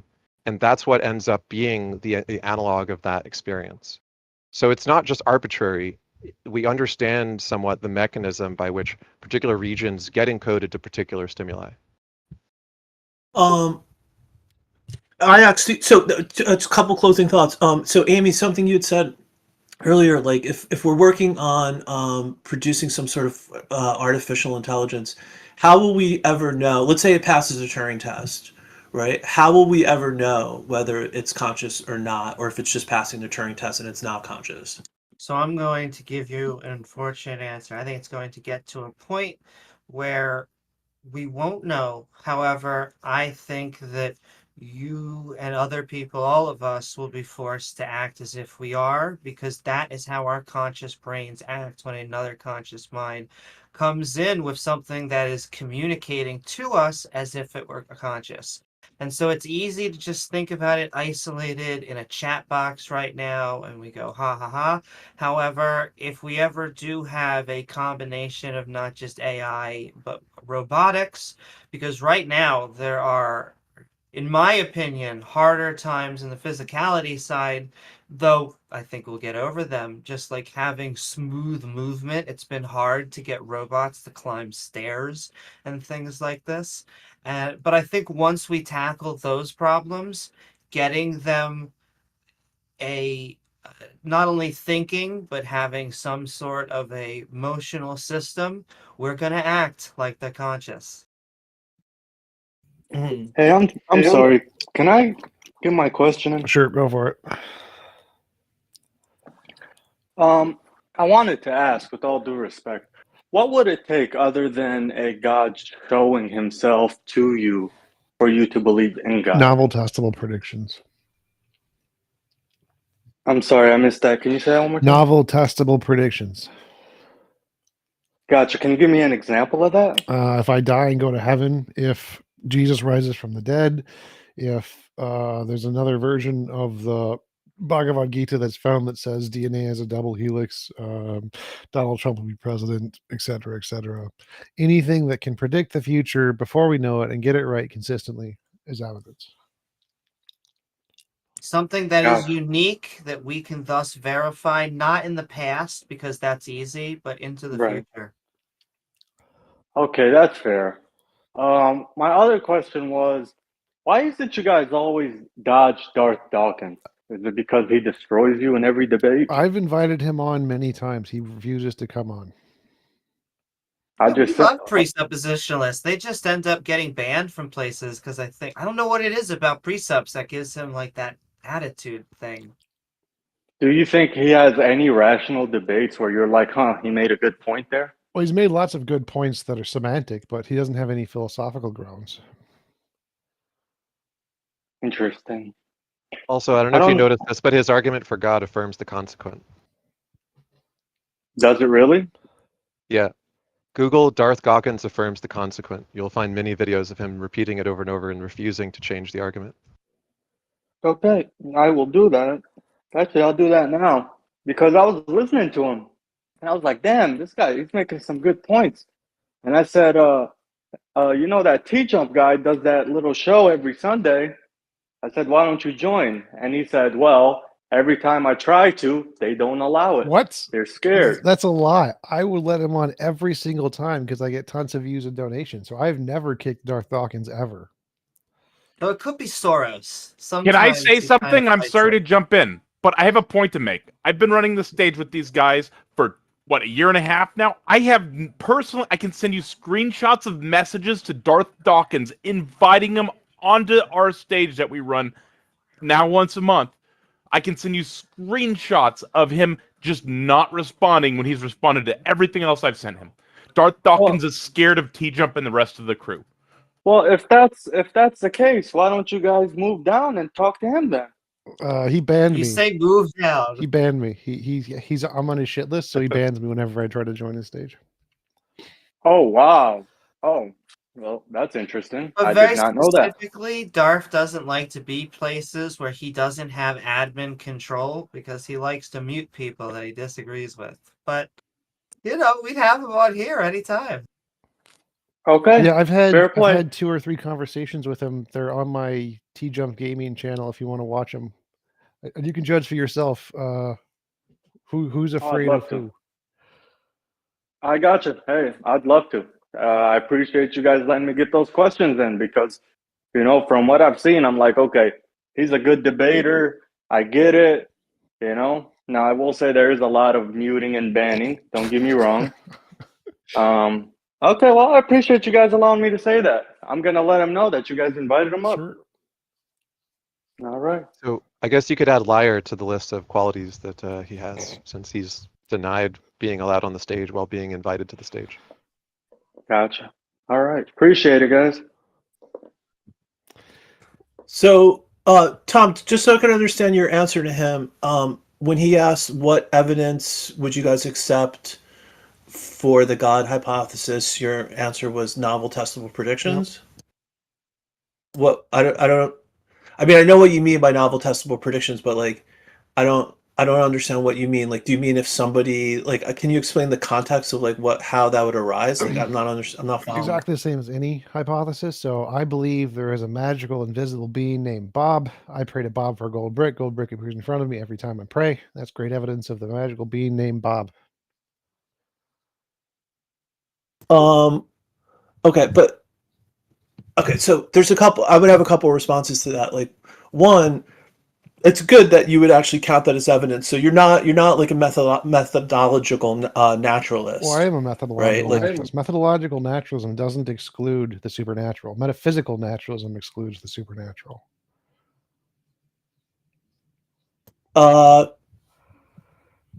I mean, that's true. What do you think methodological naturalism does? Methodological naturalism is only accepting hypotheses that are combinations of known principles, particles, and laws in physics, but it's open to other things being discovered. It doesn't care if there is a supernatural. It's just saying that currently in the methodology we don't have any such examples. But if you provided some like my Bob example, they would be happy to accept it.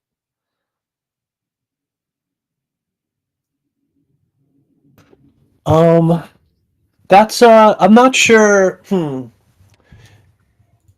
I'm not sure if that's clear if they would accept it or not. I mean, I understand you would, but I'm not sure if a scientist would, because they may just only accept hypotheses that are natural. No, that would be Right? metaphysical naturalists. So methodological naturalists are only, like when they build a model in physics, what they're only allowed to use is principles and particles and laws in physics that have previously been demonstrated to make novel predictions. Those are your Lego pieces to build a hypothesis. And that's what's accepted in scientific journals as acceptable. But if at any point you could psychically predict the lottery numbers or read people's minds or kill people across the world with your psychic powers or whatever and do it consistently, they would be more than happy to accept that as this new ontology. There's nothing in methodological naturalism that isn't open to other ontologies. It's methodological, not metaphysical. The reason we don't use God as an axiom is because there hasn't been proven or demonstrated to exist. However, if we could use that in our models. And where are you getting that latter conjecture, Tom? What conjecture? That if some supernatural there's obviously never been an example where that validates what you're saying, right? You can't ever point to say like, hey, here was a methodological I can't even say that word. Methodological natural methodological, exactly. You said something about a conjecture. What's the conjecture you're talking about? The latter conjecture, which was like, if like there was some supernatural like cause that was like put forward, like it would be accepted. Yeah. Like that's the part where I don't recall ever seeing that in the literature where it says that. It's a fact. So it's a fact in the literature that if you proposed a new ontology that had more testable results than the previous methodology, it would then be accepted by science. Like everything in science, all history of science has always worked that way without exception. There's never been a time in science where you had a novel prediction where they were just like, nope, we're just not going to accept it. Nope. Like one of the best examples. But all those examples, the history of science deals with all those examples are naturalistic examples. Right, because that's all that's ever worked. But So we don't there's care. you're not. It's not like you're citing. We don't care what caused it. We care if it works. So if you made a novel testable prediction about something, and it was a magical being named Bob who caused it, and it was a more successfully predictive model than any naturalistic model, that would be evidence of Bob. We would accept Bob. This basic fact. No, I understand that's your position. That's the what position I'm of saying pretty is much like, every scientist ever. okay, where would I go? Let's say I never met you and I was just going online to read that. Where would I find that? Methodology of science, philosophy, Stanford's philosophy. It's gonna say what you just said. Yeah, it's gonna say that whichever models. It's gonna say that it would accept the God. It's gonna accept supernatural. They will accept any clauses. method that works to make successful predictions. Any method. That's what every single methodology of science paper says. Any method that works to produce justification will be accepted. By definition of every single methodology of science, every single one says this. Whichever method works to produce the most successful justification will be accepted. Every single version of every paper of every science textbook, every one of them says this. Okay, well, when you look it up, like I'm looking it up right now in a very unreliable source, Wikipedia. Wikipedia's good. It basically says that it's the term that the scientific method confines itself to natural explanations without assuming the existence or non-existence of the supernatural. Right. And then it quotes somebody, we may therefore be agnostic about the ultimate truth of naturalism, but nevertheless adopt it and investigate nature as if nature is all that there is. Right. So it just doesn't go into this other separate point that you're making. No. It just doesn't get into that. The part you just read where it doesn't assume the supernatural exists or doesn't exist. The reason we only use naturalism is, as you said, it's the only thing that works. So methodological naturalism is just the admittance that only natural hypotheses have ever worked. If something else worked, they would be happy to grant it. We would stop using methodological naturalism. We don't care. Let me give you an example, right? Like in the historical context with the resurrection of Jesus, right? A lot of historians will say like something transformative must have happened, right? For the apostles and all of these people just all of a sudden start believing in Christianity. But if it involves a miracle, like they're like, as a method of our method of history precludes us from like affirming a miracle happened. So we're just not going to opine on it. How does that relate? It's totally inconsistent with what you're saying, because they're saying as their methodology, they won't say a miracle happened.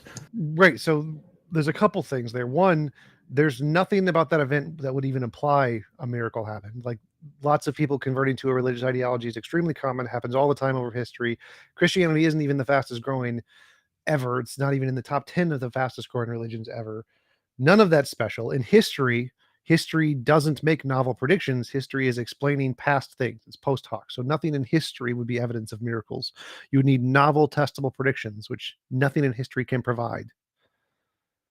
No. I'm not saying the facts surrounding the resurrection are miracles, right? Like that they found the tomb empty No, and I don't. et cetera, et cetera. No, I don't think you're I'm following. saying the cause of what's the explanatory cause of those facts? Why was the tomb found empty? Why did the apostles start believing that Jesus was resurrected? Why did all these people None start of that is a believing in novel Jesus? prediction. So again, It's not a prediction. right? I'm saying I'm not making the claim that that was Slow a down, prediction. slow down. So, in order to get a beyond naturalism, you would need a novel, testable prediction. That's the only way to justify the supernatural.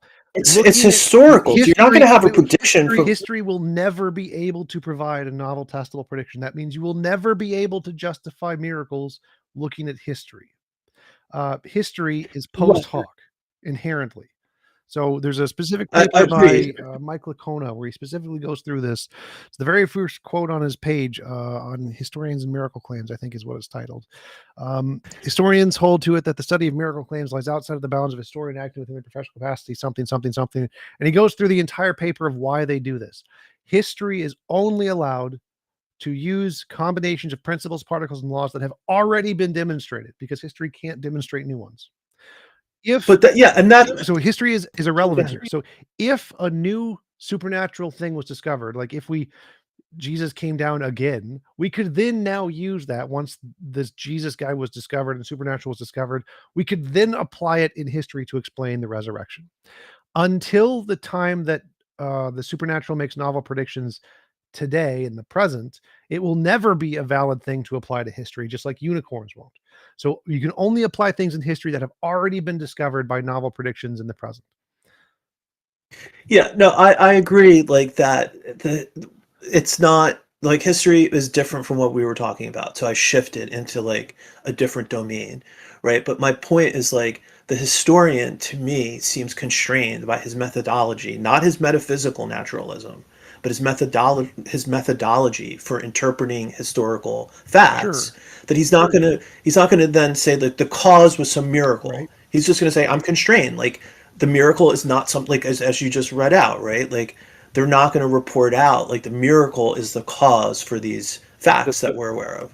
The thing is, there was a large predominance of biblical believers that was originally called biblical archaeology. The people who started the field literally believed they were proving the Bible correct, right? And so if you go and you read all their books, they start out with the opposite assumptions to those that historians use today. The reasons historians and archaeologists don't use those assumptions today is not just because of like the overall methodological bias in the sciences as a whole. It's because they failed to produce the findings that they hoped to. With the methodology of believing the Bible and then digging where the Bible says to dig, they found nothing. When they did a grid search of all of Judea, they found settlements where the Bible said there wouldn't be settlements. And the settlements presented a totally different picture of early Judea than what the Bible says Judea was like. So it's because of the failure of the let's do what the Bible says approach to predicting things that those approaches were abandoned in the field of archaeology and history, for instance. Okay, well let me give you an example. Let's move away from the predictions. Let's say that the Shroud of Turin, right? Because that's some archaeological artifact that we have. And let's just say for the sake of argument that like they do more carbon testing, they do more analysis on the shroud, and it ends up being dated back to the time of Jesus's crucifixion. And more analysis gets done on the shroud, and we can't explain how that image appeared from just sort of our current resources don't allow us to explain it. Do you think any archaeologist is going to say, well, this looks like it's a miracle? No, they're just going to say, like, we can't explain it. Like, this is a great example because this has been studied extensively with an open mind where all the people involved have, like, contributed to the same body of research coming from, like, opposite assumptions. And that's actually a great example of how these biases that you claim would, like, prevent people from investigating, like, non-methodologically natural assumptions would prevent them from doing fair and honest research. It's been the case that the people studying this on all sides have contributed and like made good progress in studying it, because whether you think it's a fake or whether you think it's real, you should be able to make observations fairly and then conclude. And what is most reasonable to conclude about the shroud is that it's like a 14th century medieval fake. It was produced by the Savoy family probably because they acquired a previously available, fairly widely believed fake shroud, which they purchased, and they then hid it for about 50 years, and then after 50 years, they produced the shroud that we know today, which was much more believed and like realistic looking. It's not the same shroud as the one that they purchased because they waited for all the people who had seen the original one to die, basically. And the time frame in which they hid it and produced the new one probably is also the same time frame in which photographic techniques like camera obscura were discovered. And we know that it's very likely that they hired artisans, like somebody like Leonardo da Vinci, for instance, is the leading candidate for how the shroud was faked. Well, let's say the shroud is real. Let's say we discovered the actual Shroud of Turin, and it has some funny pictures on it, but everything else is the same. Matter is the same, carbon dating is the same, exactly from Jesus' time frame, whatever. Would a historian ever conclude it was a miracle? No, because again, history and archaeology That's what I is mean. post hoc. In order to discover Yeah, a but miracle, what- you need novel, testable predictions. You don't have any. No. What I'm saying is, like, even if a miracle was the best explanation, It will right? never Like, be let's the say best you explanation until you have novel predictions. Novel predictions are what's novel. required. Why? What are you be for correct. historical for Yes. historical events? How are you going to have a novel prediction? I don't But understand what you're saying. what would happen then is that we would then believe that it was the print of Jesus. We wouldn't suddenly believe that Jesus Christ has risen and that this is a miracle that happened. All that would verify is that, okay, something made an imprint of him. But it's just like the empty tomb. For some reason, Christians have such an attachment to an empty tomb, but an empty tomb doesn't prove Jesus was the Son of God one way or the other. No, agreed. But what I mean is, like, the empty tomb. The empty tomb is like one of the historical facts that call for an explanation. Like, why was the tomb So empty? Right? it's not a historical fact because there's no independent attestation, right? What we know is that the Gospels claim there was an empty tomb.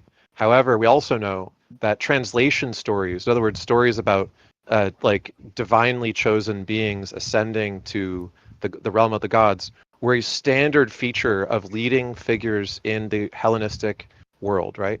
Greco-Roman traditions, like those of Romulus and Remus, those of like all the Roman emperors that were said to ascend to godhood, were those of Hercules, right? Were standardly ending with, at the end of the story, they are burned or buried or something, and either the body goes missing or there's no bones when they burn, because they have been shown to be ascended in the process. And if all of these stories prior to the Jesus myth are consisting of the same basic structure, and the Gospels draw from that structure, it's more reasonable to conclude that this is an invention of the Gospel writers than it's historical. I think that's aside from his main point, because his main point is, what would it take for historians to be justified to conclude miracles happen? I think, and if they can't, if nothing can, is that a methodological bias of naturalism or something? I think that's the main argument he's trying to argue. So let's look at it from the perspective of physics. What would it take for physicists to conclude that magic leprechauns cause dark matter? Well, we would need a definition for what magic leprechauns forget are. the definition Right? part. Like, my point here is that it would be stupid. All of the physicists would laugh at you if you wrote magic leprechauns on a paper. Like, forget the definition part. Oh yeah, of course. Because in physics, the only things that are valid hypotheses are things that are combinations of principles, particles, and laws that have made testable predictions. That's the methodological limitation of physics. Now, if you said magical leprechauns cause dark matter, and here's an experiment we can do to confirm the leprechauns, and you get it right, they're not gonna laugh at you anymore. Now they're gonna be scared and try to look at this and try to figure out a different way to explain it in the best way they can. But that's evidence of the leprechauns. If you do some kind of a test, you now have evidence of a leprechauns, and that contributes to the explanation of the dark matter. So you have this past data, the dark matter that we can't explain yet. And in order to make the magical leprechauns a plausible explanation for that, you need to make a novel prediction today that indicates the leprechauns. They make some novel prediction that nothing else does. The same thing applies to history. So in history, if you want to say Jesus caused the Shroud of Turin, or Jesus' resurrection caused the Shroud of Turin, the only plausible explanations in history are combinations of known principles, particles, and laws that have already been known to exist in history. You can't use magic leprechauns, can't use miracles, magic, mythical creatures, paranormal, supernatural, UFOs for the exact same reason you can't in physics. Because every time we do that, it's wrong. Every time in history anyone's ever added those to a hypothesis, it's always wrong.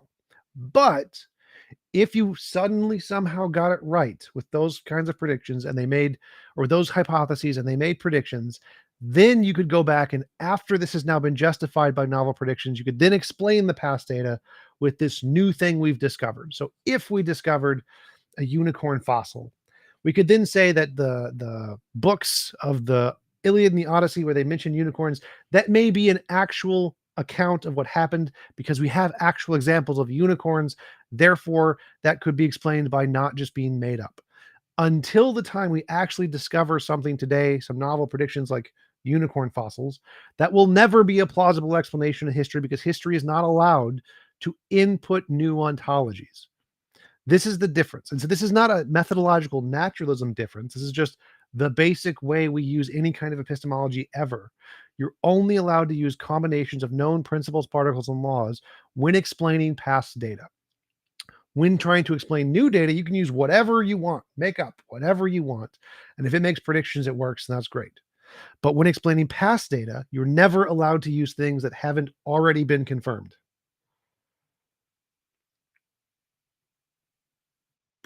Well, yeah, I mean, there's a lot there. I'm not going to bore everyone with my terrible off-the-cuff reaction to it. I was just going to say, it seems to me like the testable predictions, they're just increasing the probability of that being the case, right? Unless it be false. Evidence is just increasing the probability. It's just evidence for something. Yes, Yeah. just evidence. Yes, just evidence for the supernatural. That'd be great. That's literally everything we want as atheists. Well, again, it's not clear to me that evidence would be accepted. I know you think it would be, Tom, and that's why I was asking, like, if you could point to me to somewhere that says that, right? Like basically what you just said. Every single written book on the epistemology and method of science says that. They say we will accept anything that works better than what we have. That's literally why the American government and many scientists spent millions of dollars on research into parapsychology. If it had worked, this comes up like the intelligence, the proponents of intelligent design, right? Yeah. They constantly raise this issue because their whole point is that like they feel that they'll never be able to convince like the scientist that something is intelligently designed because of this particular issue. No, they're just idiots. They absolutely could just make novel testable predictions. Go.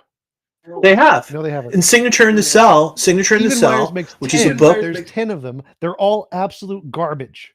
Every single one is absolute garbage. Most of them were already known before he made the predictions, and the ones he did made were easily known by everybody at the time in common knowledge. There was nothing specific about any of those 10 predictions that even come close to a novel prediction. But Baked, it's also because what the miracles themselves they'd not be evidence for the claim. And so even if Jesus came back from the dead, that wouldn't be evidence, or we could at least start to build, maybe you could put that towards something like a son of a god, but there's no connection. It could be that someone has a superpower, or they just come back from the dead. Well, I think that's So- the wrong way to approach it, because That's kind of my point, Yeah, Amy. that's the thing. Like, you can always explain it in different ways. That's called post hoc rationalization. And if you always explain it in different ways, presupposing your conclusion, that would be fallacious. That would be the problem Baked Alaska is arguing for. And so I would agree with my point, though, is it would be proof that he can come back from the dead. The Shroud of Turin, however, would be evidence that it was Jesus if you were able to verify it. But that wouldn't be evidence that they were the son of a god. That is my main point. These miracles would be evidence towards their specific thing that they are trying to show. I don't think so. I disagree. I think that's the problem that Baked Alaska is actually outlining, is that if you only count the prediction as evidence of the specific thing that happened and not allow the hypothetical explanation of it, then that's the bias that I think is unfair in science. You have to allow that Well, overarching. then help me connect. So like if How I would someone predicted coming back from the dead be evidence that they are the son of a god. So if I predicted that I'm going to die and rise from the dead in 3 days, and you like decapitate me, burn me, whatever, and 3 days later I come back from the dead, that will be pretty impressive. And if I said the reason I can do this is Sure. because I'm the son of a god or whatever, that would be a reason to believe me. Like, I've done something. I predicted the future in a way that nobody else predicted. I'm the only one who knew this. And my explanation that I'm giving you is this one. And this one consistently makes predictions like, I will rise from the dead if you cut my head off in 3 days. You do it again, do it a couple times. I'm a fan of repeatability. That would be great evidence that I'm the son of God, because this explanation, this data, predicted all of the phenomena that happened, and there are no other models that could do that.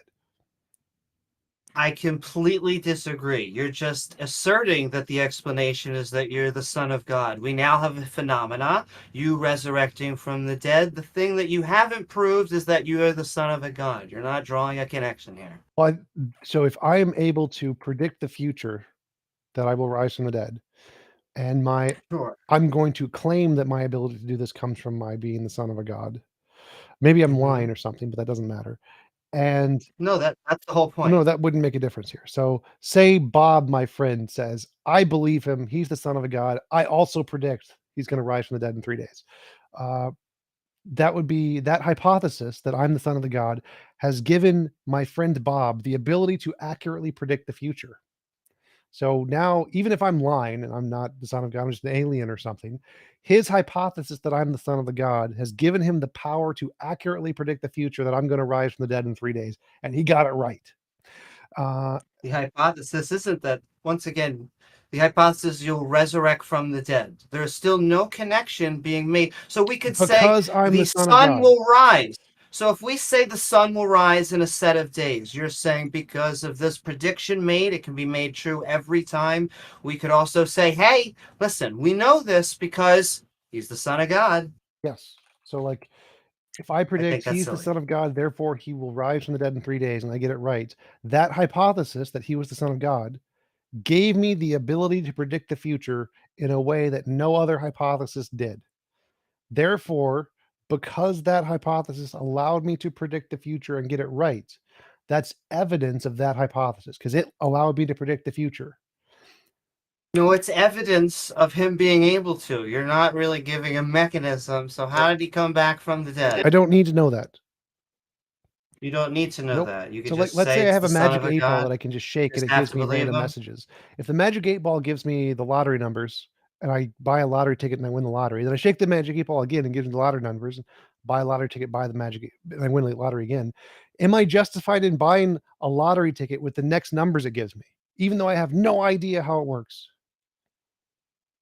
Well, our intuition would say, but that is also the gambler's fallacy. No, it's in. I also think that's different from what we're explaining here. That would not be a gambler's fallacy. So if the magic 8 ball gives you the correct numbers for the lottery multiple times in a row, you would have evidence to believe the magic 8 ball is going to give you the lottery numbers for the next time. It's just induction. Gambler's fallacy is when there's an equal probability of all outcomes or whatever. That's not So if someone says it's giving us the correct numbers because this ball has a connection with God, would you yes, suddenly believe that? yes. If it gives them the lottery numbers and they win every single time, that's a reason to believe that whatever hypothesis they think is working because it works. Okay, how did you separate that out from an alien? You wouldn't be able to, but one of the hypotheses is making predictions and one of them is post hoc. So like, So really what you would able to say is that the mechanism, the phenomena is happening, but you wouldn't actually be able to say it's a god. So this is the same as the are we in the matrix hypothesis. We could be in the matrix and everything we see could be just a figment of our imagination, but we don't think that's true because that's never made novel predictions. The real world being around us makes novel predictions. Both explain all of the data. There's going to be infinitely many hypotheses that always explain all of the data no matter what. The difference, what makes one better than the other, is the ones that can predict the future before we know it are better than the ones that can simply make up other explanations to explain the data. So if one person shakes a magic 8 ball and says a god's going to give me the right answer because he's connected to the magic 8 ball, and he gets it right, that hypothesis is better than the aliens hypothesis because the aliens hypothesis is post hoc. You're explaining the data after it's already been known. What? The one that came up with the Yeah, novel predictions first is the better one. The one that makes up the explanation after is the worst one. I see no delineation. If you're doing a prediction, we're able to see a phenomena. We're able to say, okay, here is the phenomena. Let's go out and say why. We would not be able to say God, and the person saying it was God would be mistaken. What? So this applies to literally everything. Any scientific hypothesis ever, you can make up an explanation for.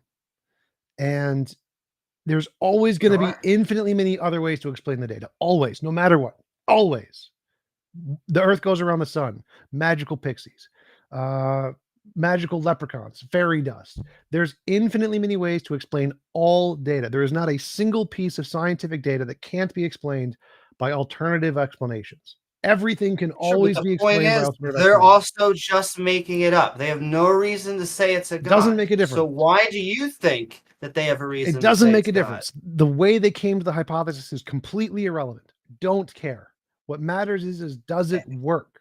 Does one make predictions before we know it? And if it does, that's the one that has the evidence. Makes no difference how they came to it. Makes no difference if they farted it out during a dream, which has literally happened to multiple scientists where they had a dream, made a prediction, and got a new theory of physics correct. Makes no difference how they came to it. I do not care. All that matters is does it make novel Sure. predictions? I mean, we're still agreeing with each other on that. It's just you can't tie it to a No, God. you can. You can literally tie it to a God.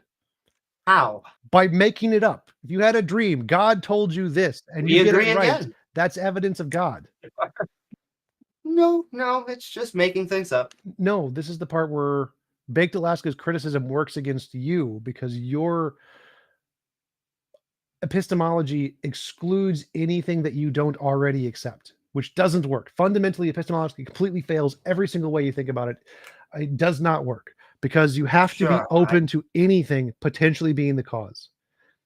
And I disagree. I'm open to anything being the cause. There just has to be evidence for it. And what do you think evidence means?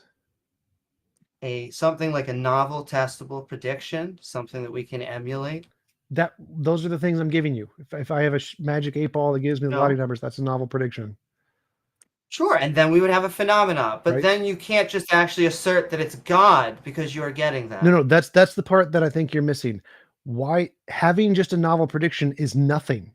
You have to go from novel prediction to cause of the prediction. And you're never going to have direct evidence of the cause. Can't do it. Doesn't exist. It's always going to be a if jump we from found hypothesis to someone- phenomenon.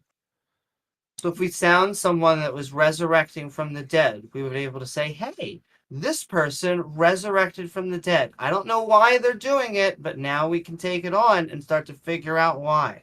No, you're missing it. So like for any phenomenon, there's always going to be infinitely many explanations that you will never, ever be able to differentiate. Ever. There will never be evidence that indicates one over the other. Ever. Never going to happen. You will always have infinitely many. No difference. No way to tell the difference. Ever. This is the problem of underdetermination. So you will never be able to tell the difference of why that guy resurrected. You're just making up hypotheses. And of all the hypotheses, you need a way to say this one's the best. The best one is the one that predicted it would happen before it happened. I don't care what the entailments are. God, magical fairies, pixie dust. If it was able to predict it before it happened, it's the best one because there will never, ever be a way to differentiate the infinitely many hypotheses. The problem of underdetermination doesn't exist. At that point, you're just saying we're never going to be able to verify it. And so then we shouldn't believe. No, this if is we for can't everything. This is verify for it's really literally God. everything. Any scientific belief, electricity, magnetism, gravity, protons, neutrons, literally everything in science has There's this no problem. evidence for any of this. They could all be explained by infinitely many alternative hypotheses. It's called the problem of underdetermination. Every single fact ever could all be explained by infinitely many empirically equivalent hypotheses. Problem of underdetermination. Big thing in science. So you will never be able to differentiate is physicalism versus idealism versus brain in a vat versus matrix. They are all empirically equivalent.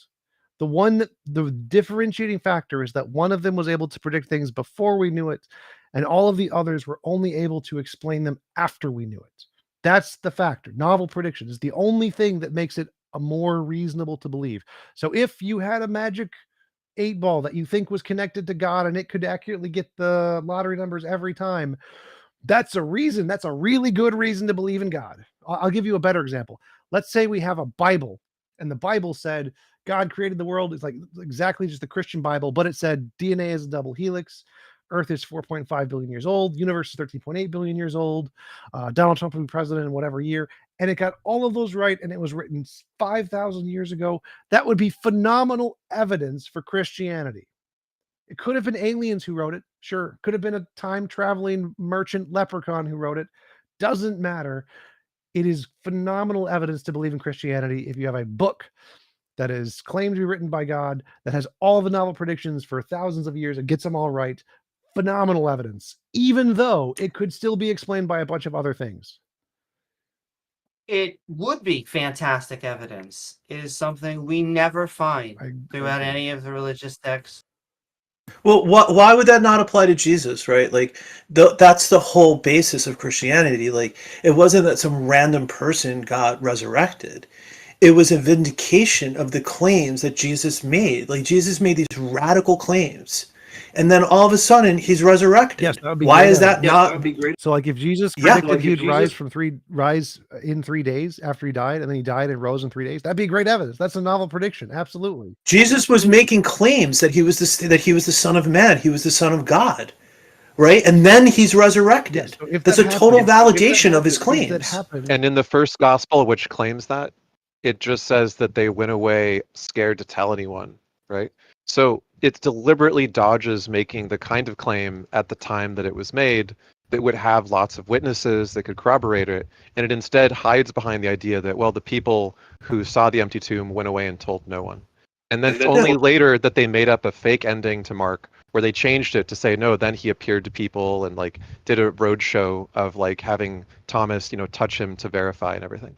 All that stuff was added because the original gospel was trying to pass it off as explaining why no one had ever heard of it and why no one had any evidence or witnesses to the effect that it had occurred. I'm not saying that Jesus predicted that he was going to be resurrected, right? Because that would have changed like the course of history. If he had like told everyone I'm going to be resurrected, like who knows what would have happened.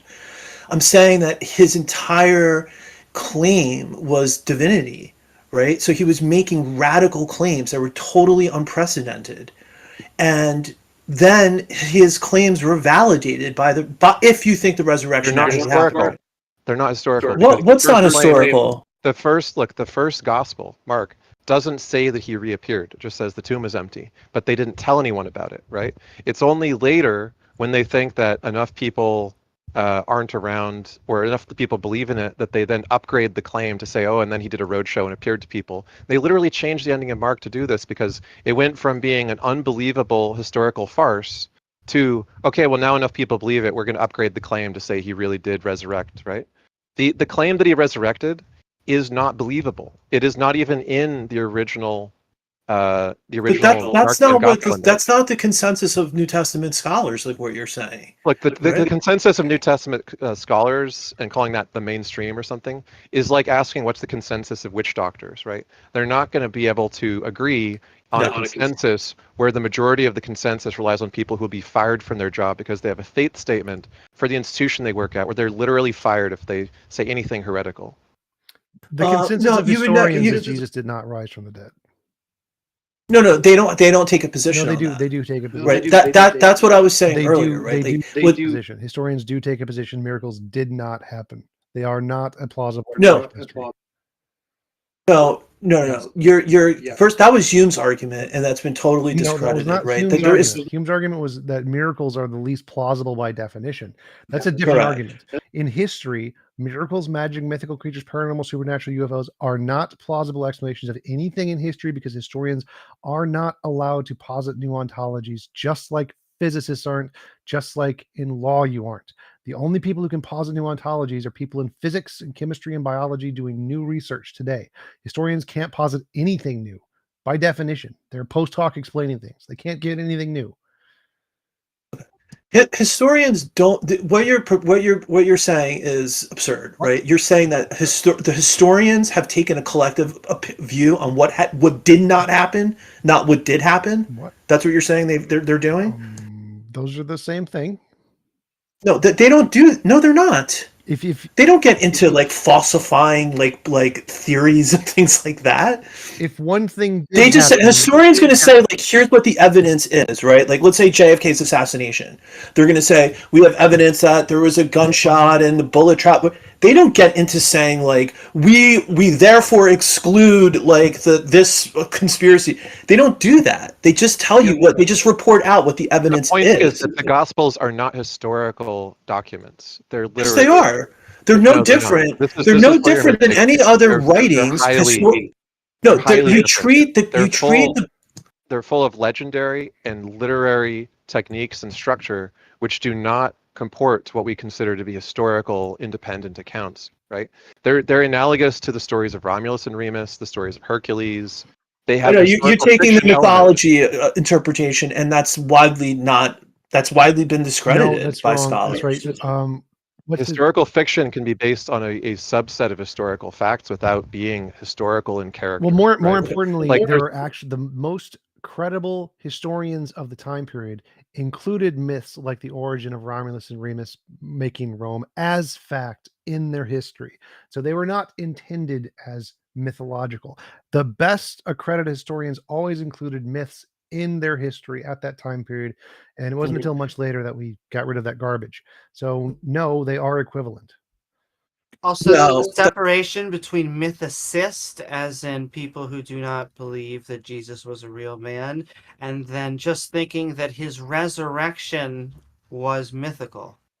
Okay, the historicity of the resurrection in Jesus is a separate point. What I was responding to was the dialogue between Amy and Tom, and Tom's point, I think, is what I'm saying is that if what Christianity alleges to have happened is true, it fits into what Tom is saying. Yes, I agree. Right? Because it is, yeah. That's all. I mean, we could have a separate debate about if Jesus predicted he would rise in 3 days and he rose in 3 days. That would be phenomenal evidence for the apostles, and that would be a reason for them to be justified in believing absolutely.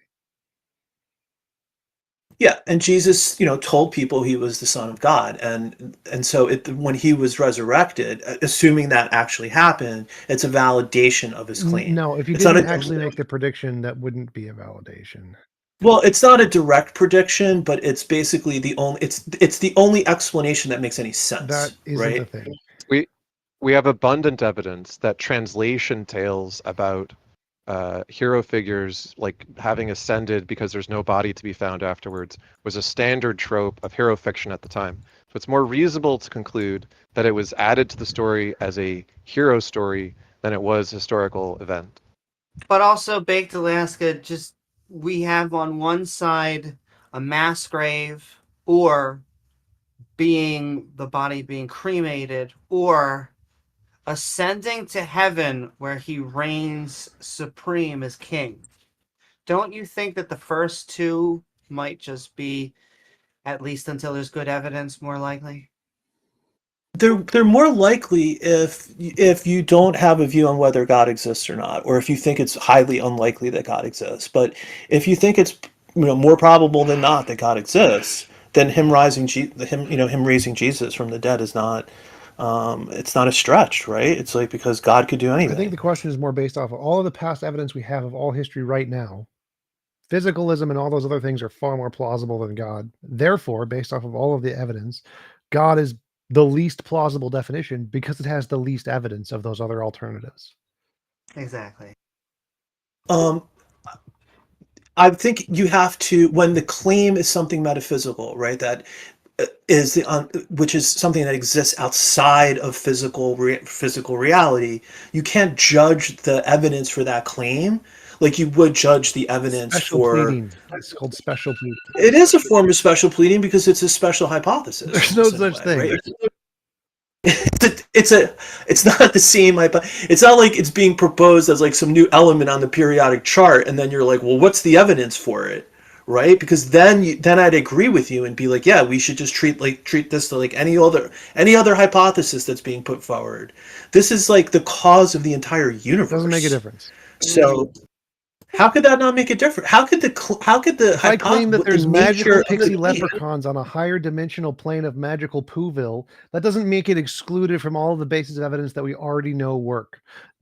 If you're trying to plot to like assert something on some new ontological plane, it now has a higher standard of evidence. It has to meet all of the evidence of our plane and then some, not excluded from all of our evidence. So you'd have to go from science to science plus, and then do all the things science does and more to be evidence of the metaphysics. You're not So you're excluded saying from that, science. right? So you're saying that it doesn't matter what the nature of the claim is, that it could be something about my intuition or how I feel about somebody or my mental state. And if I'm just claiming something about my mental state, I need to produce the same evidence for to prove my mental state than I would like whether there's a pencil on the table in front of you. Only if you're claiming it exists outside of your imagination. So like if you're claiming that metaphysics. No, I'm saying my mental state is real. Yes. I'm saying right now I'm thinking of X, and you're saying that's my claim. In my mind, I'm thinking of a red triangle. Cool. Now you're going to say to me, it doesn't matter that my claim is what the ontology of my claim is. That I need to provide the same evidence for that than I would for that there's a pencil in front of me on the table. We already have that. So yes. We have what? Scientific evidence of all of that. Yes. How would I establish my claim that I'm thinking of a red triangle right It's like now? if I said I saw a dog, because we already have past empirical examples of dogs and people seeing them. We already have the evidence for that. Seeing a dog is something physical, No. right? Like any examples of things we already have already happened. So I'm imagining a red triangle. So you could imagine a red triangle? Yes, that's evidence. I'll grant it. Like I've seen dogs. So if you claim you've seen a dog, I can believe you because we already have. What do you mean it's evidence? What evidence can I provide you that I'm thinking of a red triangle right now? Your verbal words count because it's a thing that's already. Okay, but verbal words count. What are you talking about? That's not evidence I'm actually doing, and I could be lying to you. I don't care if you're lying. So if you say you saw a dog, I'm justified in believing you. If you say you saw a unicorn, I would not be justified in believing you. The difference there is we have past empirical examples of dogs. Same thing with a red triangle. If you say you're imagining a red triangle, since we already have past examples of people imagining a red triangle, I'm justified in believing you. If you said you were imagining a round square, I would not be justified in believing you. Things that have a past empirical basis are rational to believe. Things that do not are not rational to believe. Fair enough. I agree. I agree with that point. But you're still kind of conceding because you're already saying that all I have to do as evidence that I'm thinking of something is just verbalize it to you. Whereas if the claim was something different, like if the claim was about something outside of your imagination, yes, you need more. Exactly. Yes. So it's not special pleading. Like you're acknowledging that you have to look at the nature of the claim to assess what type of evidence is justified to support that claim. Right. So if it goes, you can't just lump it all together. It requires more. If it goes below science, what's that? It requires less. Well, what if I'm thinking of a red triangle? Is that science or not? Below science, something we already have scientific examples. It's what? Something. I'm sorry. It is science or not? Yes, it's still science. Everything's science.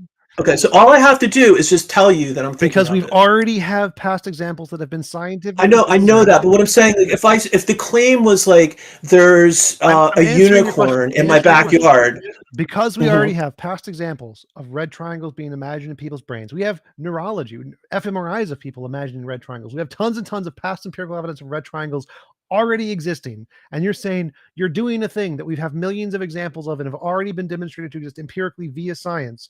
I can just believe you. That's fine because it's already been scientifically demonstrated. Now, if you're claiming something that has not been scientifically demonstrated, whether it's metaphysics or unicorns, I don't care. You're going to need more than science. For things that have already been demonstrated by science, we can just... What do you mean by more than science? I have no idea. Well, like if you're claiming some metaphysical fundamental nature of reality, you're going to have like do more than science. I just think it's fair to say that like when you look at what type of evidence is needed to support a claim, you have to look of the claim, yes, right? And taking into account things more than science. It requires more verification, not less. I would just say it's different.